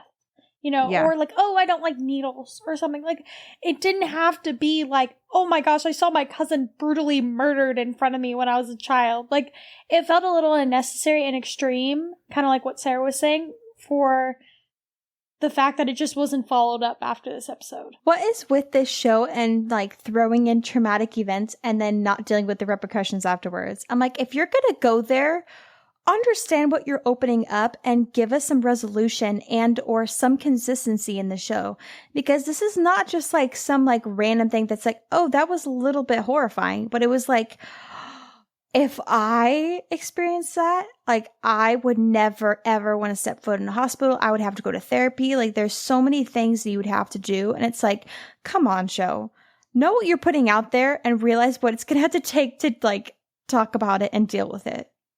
Yeah, and I think the show does a good job of dealing with some trauma, but not all trauma. I think at some point, like, the writers kind of forget, like, if this happened to a normal person, that we would actually have to deal with it, or else, like, we would not be normal people, you know? But like, it's Buffy. She'll be fine. Yeah, I know, right? By the end of the series, she's Let's put her through every single thing anyone can ever go through. Right. Xander, no. Xander's fine. He's, you know, doesn't need consequences for his actions. Literally. But like, kind of going off what you were saying earlier, Leah, about how there kind of being no point to Celia being in the story at all. The whole point that they had, the whole reason that they were trying to have Celia in there was to be like, Buffy's like working through something like a past fear and conquering that fear and feeling better. Well, I feel like that metaphor can still be used with she's afraid of, or she's not afraid, but she's, I guess she's afraid. She's kind of afraid of her powerlessness. Like, she's over here watching Jenny die. Like, I feel like all of the stuff she's going through with Angel is potent enough for us to get the idea of when she snaps Der Kinderstad's neck, we're like, okay, this is Buffy needing something to work out, to feel that she has some bit of control again. And we don't need to like, oh, she has closure now with what happened with this character that we just like were introduced to in this episode, you know, like it fell. I think that's why the ending of this episode, satisfactory as it was to see him die after hurting those kids, it's supposed to feel like this great moment, but it's not quite that. So yeah, it was just like, I didn't feel like Celia was fully necessary at all. And I didn't feel like Buffy needed an added childhood trauma on top of, you know, like her boyfriend turning into a demon and, you know, her being a slayer and her parents divorcing. I think Buffy has enough trauma to work through without having to add in a cousin. But that's just me. Joss is over there like, never enough trauma, especially for our female characters. I know. It's just like, I don't know. It just was a little dramatic. Like, that's all I'm going to say is that it was just, it was a tad bit dramatic, and Buffy was already dealing so much with Angel that it was like, she doesn't need another thing on her plate. Like, you really could have just made this about her trying to get over, like, Angel and Jenny's death, and we all would have been like, wow, okay. Seems fair. Buffy's really well adjusted for someone that watched her 8-year-old cousin screaming in agony. And yeah, I mean, like, it wasn't just like she died peacefully in her sleep, you know? Anyway, okay, moving right along. One of the things that I noted too, kind of in the theme of death, is they do a lot of long continuous shots in the episode The Body as well. And they did that long continuous shot when you first come into the hospital in this episode. And I also noted a lot of like correlations and similarities with The Body and also with Forever, the episode right after The Body. And Tabby, you mentioned this in the spoilers free section. You talked about how throughout the Buffyverse, they do have a lot of episodes that come after like a big episode that's about death that kind of deals with the aftermath of that. And I think we were talking about how this episode and really the next episode as well, I Only Have Eyes for You, are just the characters dealing with Jenny's death. And it reminds me a lot of The Body and Forever. Okay, so we know that Buffy is technically part demon, right? So, yes, thank you, Sarah. You're like my fact checker. Yes, we do. So I have a question. Would they be able to tell that there was a difference in her blood or something in like blood work or tests like that?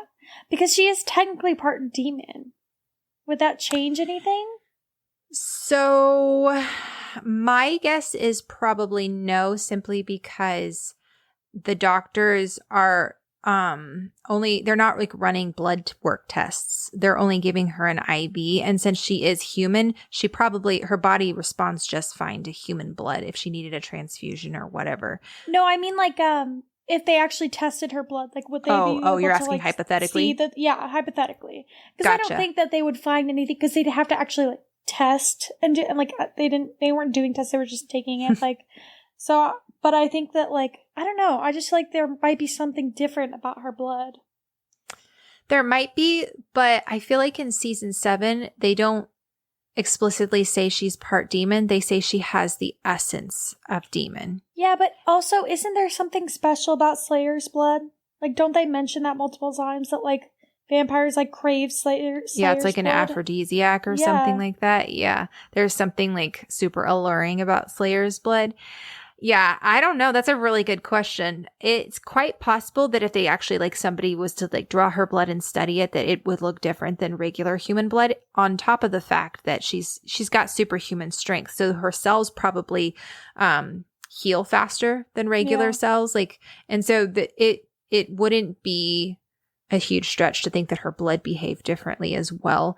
It's just interesting because it's like, okay, so if Slayers are human, and vampires can drink their blood, vampires don't drink other demons' blood. So there's enough human in her blood so that she would still appear very human if the doctor were to test her blood too. So I don't think that it's quite possible that the demon blood doesn't affect her blood, but it affects enough of her like healing abilities to where that would show up funky on a blood test. I don't know. If we break it down, it probably falls apart really fast simply because it's a fictional universe, but that's a really good question. I feel like I didn't answer it, but I just gave us more I don't know if there is. questions. I don't know if there is an answer, but I just was thinking about that the other day, and I was like, like I wonder what like that would look like. Yeah, I don't know. Okay, so let's talk about Xander for a minute. So the moment where he says to Angelus, yes, we do actually. We have some like. No, I'm just kidding. I actually thought about this moment. So in the outtakes of the spoiler-free section, I accidentally spoiled this and I was like, oh, dang it. But when he has that whole dialogue with Angel when he comes into the hospital and this sets up like the motivation for like kick his ass and becoming part 2. And I feel like I've said this for the past couple episodes. Like, I feel like there's a few episodes in the beginning seasons.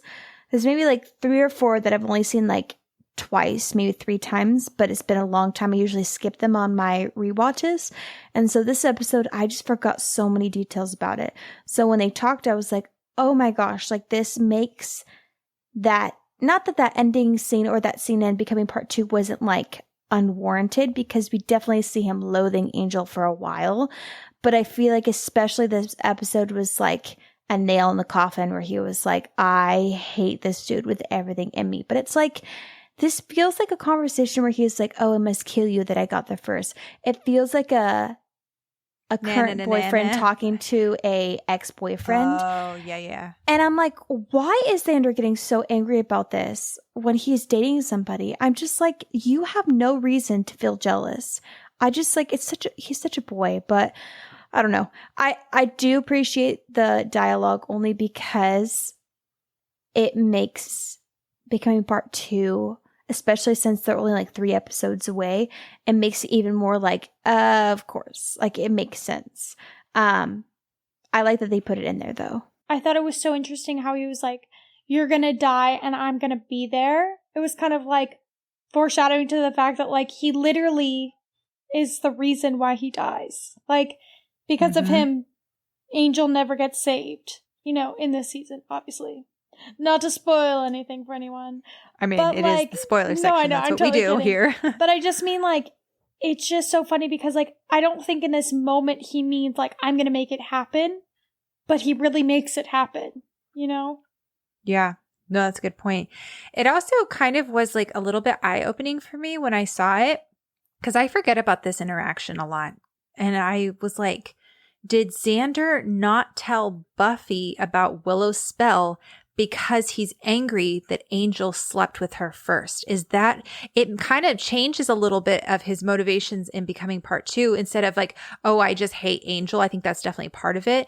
It was like, oh, is he like salty and like angry and jealous and all this other stuff? Like, is it all like wrapped up in like jealousy over Buffy sleeping with him first and like all this other, or sleeping with him first, but like sleeping with him and Angel and not Xander? I mean, there's no way it's going to reflect well on Xander, but I was like, holy crap, is Xander that petty to be like, well, I'm going to not tell Buffy about Willow's spell simply because I'm still mad that he like taunted me about sleeping with Buffy? I think it's a little bit of everything. I think he's angry at the fact that Angela's got somewhere that, you know, Xander hasn't even gotten close to. I think he's angry at the fact that, like, Buffy loves Angel despite him being Angelus. I think that he's angry at the fact that Angelus, like, pushes his buttons. I think he's angry at the fact that Angel kind of, like, taunts his masculinity. Like, I think there's so many, and on top of all that, he's a vampire. Like, I think there's so many things that Xander doesn't like about like Angel, and I think very few of them are valid. Yeah, no, I agree. I think he's valid in the sense of like, up until now, he's been told that, you know, vampires are just demons and nothing is left of your friend. Like, he's still, you know, chip on his shoulder because of Jesse. And that's another thing. I think that Xander would be a much more sympathetic character if they brought up Jesse more often. If they brought up Jesse and how he's like reeling with that, then I think that it would make us all kind of go, oh yeah, his best friend like got killed and turned into a vampire. And that's traumatic for him. But even though we know that like his best friend died, or I guess male best friend, because I think Willow's his best friend. Even though we know that Jesse died and we saw it happen, there wasn't enough time for us to see the bond between Jesse and Xander. And Jesse's literally never mentioned again. So how in the world are we supposed to think anything other than Xander's just, you know, being petty because he wants Buffy, you know? So I think they had a missed opportunity. And if they had brought Jesse up more, maybe it would have made Xander slightly more sympathetic, you know? Speaking of Xander, I read this really good comment. It was actually on YouTube on Passion of the Nerds comment section. I like to go and see what people say because sometimes they have like really good insights. And the user is Satanel's Pumpkin, I think is what it is. It's always something random, but it's a username. But this is what they say about Xander. They said, in all fairness to the Xander bashing, the character does have a great many cringe-worthy moments and lines. If he was just supposed to be their lone guy friend with no deeper subtext, his off-color commentary alone would justify writing him out of half of the episodes. But with his added role as a stand-in for Buffy's heart, it all fits. He is all of Buffy's brash, reckless, impulsive desires squeezed into one character. When he says seemingly idiotic lines like, if they hurt Willow, I'll kill you, the takeaway is that Buffy is probably thinking, if Willow dies, I'll never forgive myself. When he argues or fights with Buffy during a scene where she struggles to keep up a stoic face, that's the clue to us that her heart is breaking on the inside. And I thought that was a really interesting take on the whole like heart, mind, spirit, and arm or hand thing. And the like, if we're viewing Xander as the heart of the gang, but then also kind of like as representative of Buffy's heart, not all the time, because I think that can be taken in weird ways. But if we're thinking like sometimes Xander, he just kind of like speaks his mind, like he has no filter, and Buffy kind of holds it all in. I think of in Passion where he talks about how like, you know, somebody's got to go kill Angelus. And he's like, I said, faster pussycat, kill, or whatever. And Buffy goes, no, he's right. I think they use Xander a lot of times to verbalize what Buffy is thinking in moments like that. And I thought that was a really interesting take. That's really interesting because even since we just talked about Becoming Part 2, I feel like maybe that's what Buffy needed to hear to like kick his ass, that she could muster up the courage to go and fight her ex-boyfriend. Maybe that's what like her heart was saying. Yeah, maybe she needed that extra push to be like, I need to go and kill him, because maybe she was struggling. So like, even though like that's a sucky thing, like that's what she needed to hear. I don't know. Yeah, it's quite possible. Again, it's not to excuse Xander's behavior, and like that's not to say that everything that comes out of his mouth is supposed to be representative of Buffy's thoughts, but I think it's in pivotal moments like that when Xander says something and Buffy stays quiet. I think that I'm now going to like look at what Xander says a little bit differently, because he is written to be a specific part of the game. That's really interesting. Yeah. I thought that was really clever. Okay, so I just want to highlight Cordelia when she says, tact is just not saying true stuff. I'll pass. I feel like that statement right there is like everything you need to know about Cordelia. I feel like that's like her mission statement, if you will. Agreed. But I was thinking about on Angel, it's the episode that Oz comes in and brings him the ring. I don't remember what the episode is called. It's also the episode with Spike. Oz says, your buddy Spike dug up Sunnydale looking for it, the ring. He got a fistful of Buffy and left it behind. She wanted to be sure it was in good hands. Angel says, so she sent you, Oz. I was heading this way. Cordelia, and she didn't even send a note? Wow. That's really ... Angel looks at her and she says, this is one of those times when I should just shy away from the topic, isn't it? But like, that's character growth. That's character growth for Cordelia. Like, she's recognizing that there is a time and a place for tact. Like, you don't necessarily have to like change what you're saying. You just don't have to say it. You don't always have to verbalize what you're thinking. And I wanted to highlight Cordelia's wonderful character arc. Also, when they're in the library and Willow and Giles are talking about how Cordelia might be hermetically insensitive, kind of like carrying over from the last thing I said. He says, but she may also be right. Death and disease are things, possibly the only things that Buffy cannot fight. It's only natural for her to try to create a defeatable opponent. I feel like that is something that is carried over throughout the rest of the season, specifically season 5, when, you know, we have the body and Anya says, death, it's mortal and stupid. And I really kind of got flashbacks of Anya's little speech there where she talks about how she doesn't understand death and how it's dumb and it shouldn't happen. I just really love how this show does death. I think it does it very respectfully and has a weight to it, but at the same time, like, it just is, it's so realistic too without being over the top. Yeah, I was telling Sarah and Tabby earlier that I just got done listening to our Passion episode, and we do talk a lot about how like death is handled in the show, and I think that they just treat it very beautifully. And I'm just always really impressed with that. Okay, so we actually have a question from a listener, and even though it doesn't necessarily tie directly into this episode, it's kind of carryover from Passion, and we addressed this question a little bit, the spoiler section for Passion, but I feel like there's a little bit more depth that we can go into. So she says, do you guys think that Angel and Angelus are two separate entities sharing the same body, or is it all the same person just with and without a soul? Do you think that Angel should be held responsible for Angelus's actions or not? I'm really undecided. In the earlier seasons, it's really easy to separate the two, but as the lines become more blurred later on and we go into Angel the series, I think that Angel is meant to be held accountable for Angelus, but I don't know. It's very bizarre for me, and I feel like the fandom is also very divided about this. What do you guys think? Which is so funny that I just re-listened to like the Passion episode, because we really talk about like what does not having a soul and having a soul look like? Does it mean you become a different person, or is it you just a more devious version of you? Like, and so I think that question is kind of like a two-parter, because like, yes, I do think that it is the same person, just with and without morality, but I don't think that Angel should have to be held accountable for Angelus's actions, because Angel has no free will when Angelus is in control. Do I think that people have every right, like want to be around Angel or not trust Angel? Absolutely. But I don't think that they should punish him or take things out on him that Angelus did. I really hate that you asked me that question. It's hard. It's a hard question. I'm really offended by that question. Because I saw that comment and I've been festering on it for like days and I just don't know the answer.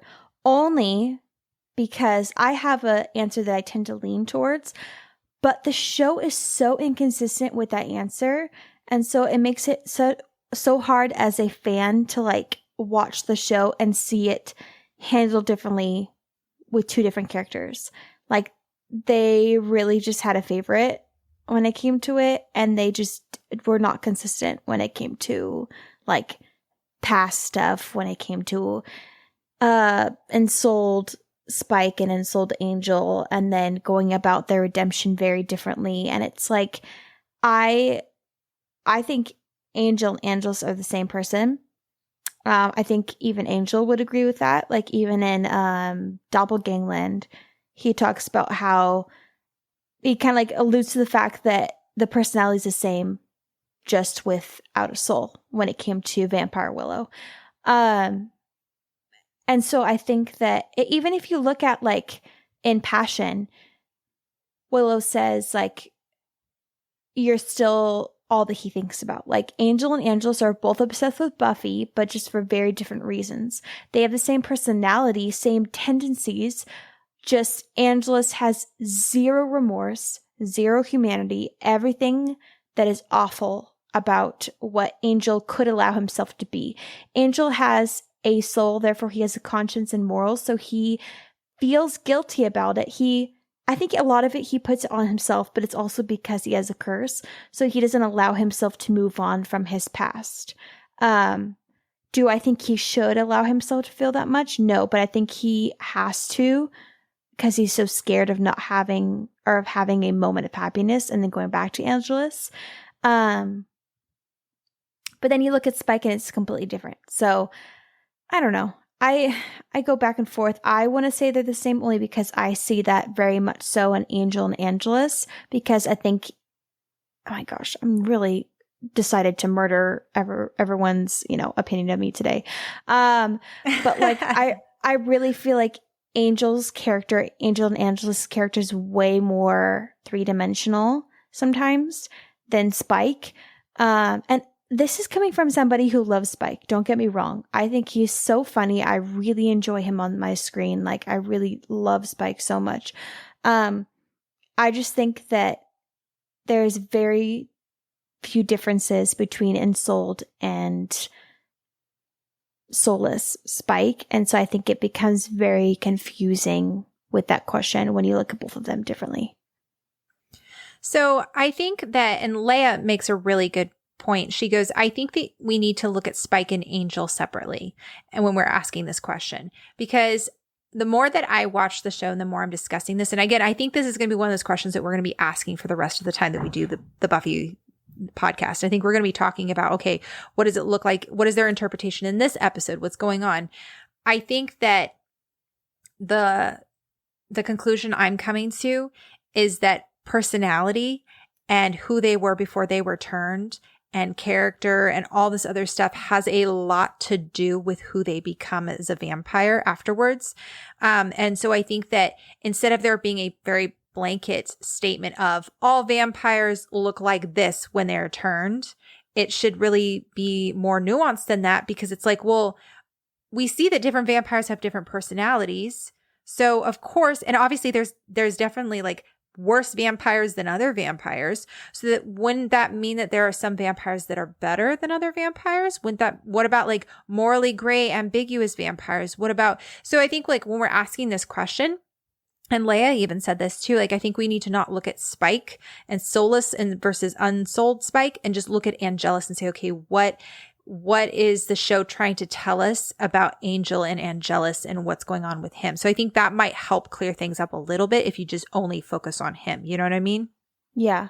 I also think that like Liam, there's like 3 different types of angels. It's so many names. I know. Well, Liam, I think, because a lot of people are like, oh, I wish that they had given a little bit more in depth to Liam's backstory, which I agree to some extent. I think that he's very consistent to Angel and Angelus because he struggles with, and all 3 of them, all 3 personas of Angel struggle with addiction in very different ways. And so every time we see Liam, we see that he is lazy. We see that he's a drunken loser, by lack of a better word. And like you see him sloppily falling over tables and like just partying it up and not caring at all. And I think that he had no reason to feel remorse for anything. And then you see Angelus, and then he is entertaining obsession with just being cruel. And then you see Angel, who is just obsessed and addicted to just feeling remorse and grieving. And he just cannot get out of that. And I think it's beautiful because each of them shows a different representation of what people have to go through and what people go through. And I think Angel's character, just objectively, and how David Boreanaz played it, is just so interesting. And I just can't get enough of his character. So I think that he makes sense. All of like the different angels make sense to me. Yeah, I mean, it's no secret that we all differ on our opinions of Spike and the character and stuff. I would say that I think that Spike is a very 3-dimensional character. And I think that I love both Angel and Spike for very many different reasons.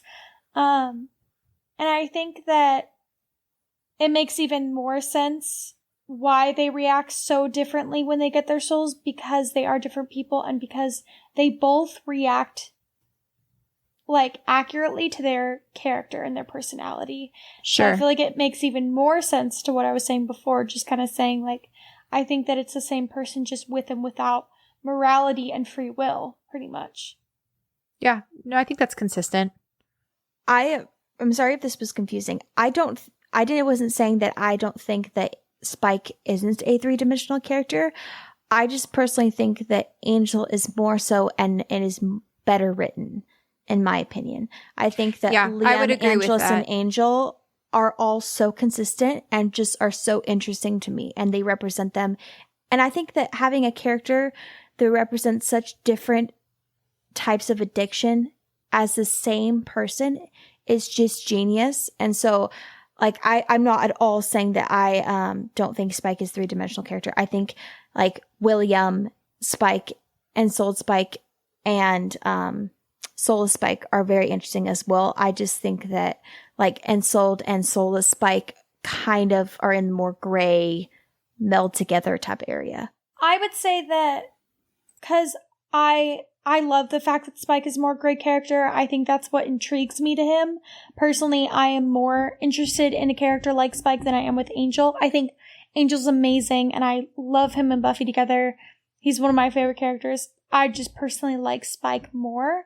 But I will say Spike was kind of given the short end of the stick because Angel came on the show. They figured out what they wanted to be by episode like 5, I think was what Angel was, like the self-titled episode or whatever. Episode 7. Episode 7. Sorry. Thank you, Sarah. This is why you're my fact checker. It's okay. So by episode 7 in the first season, they knew where they wanted to go with Angel. He was a soulless, he was a vampire with a soul. And then it was like, then they started writing season 2 and they were like, oh, let's make this whole storyline about him. Then by season 3, they knew everything that they wanted to do with Angel because they had already planned on making the show. Then you have all of Angel dedicated to getting to know and dissecting Angel's character. But Angel's character from beginning to end is extremely consistent because they knew what they wanted him for. Like they knew by episode 7 of the first season what they wanted him for. Spike got the short end of the stick because when he was first written in, he was only supposed to have 5 episodes. Then they're like, oh, he's interesting. Let's keep him on. And then it was like season 3, he only comes back once. And then like, he's just kind of like this weird person coming in and out of the show. And then by season 4, it's like he's coming in the show and then you're like, oh, we really like him on the like show, but like we don't really know what he is. We don't know what he want him for. It's like they didn't really know what they ever wanted to do with Spike, but they knew they liked having Spike around. So they kept kind of like changing things for him. And I love Spike. Yeah. This is not me bashing Spike. I love Spike. Yeah. He's probably, it's either him or Buffy are like my favorite characters. But I do think that that's why he comes across as a little inconsistent, is because the writers didn't know how they wanted to keep him on the show. They just knew they wanted him. And so that's totally fair. That's why sometimes, and especially around like season 7 and stuff, they were like, we want to keep him, we love Spike, but like, how do we keep him on after what we did in season 6 with him?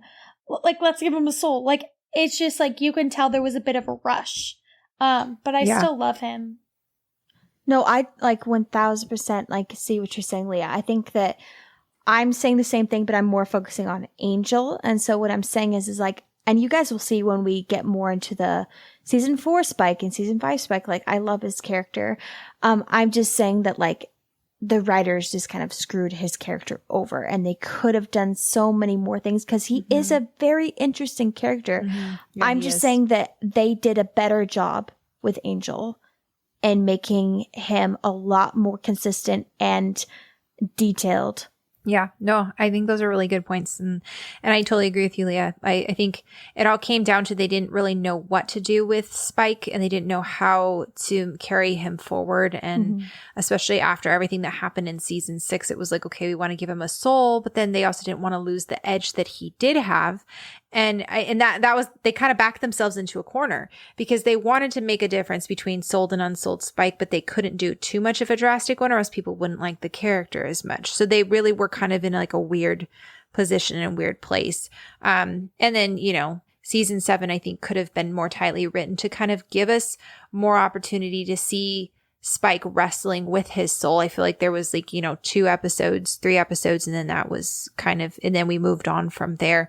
But yeah, and that's all a later conversation because we're going to definitely be talking about that. But thank you, Leah, for that question. That was seriously very thought-provoking, and it's definitely one I think we're going to be talking for the next, you know, few seasons and stuff. But okay, so the last thing is, what would Dawn be doing in this episode? And before you guys answer, I really think if there was going to be any episode in the entirety of like seasons 2, 3, and 4 before Dawn gets here, for Dawn to be inserted in, this would have been a fantastic episode for Dawn to have been in, because imagine if it was Dawn that was sick in the hospital with the flu, and Buffy now has an extra motivation to go kill Dirk Hinderstad. We don't have to have the whole Celia thing in there.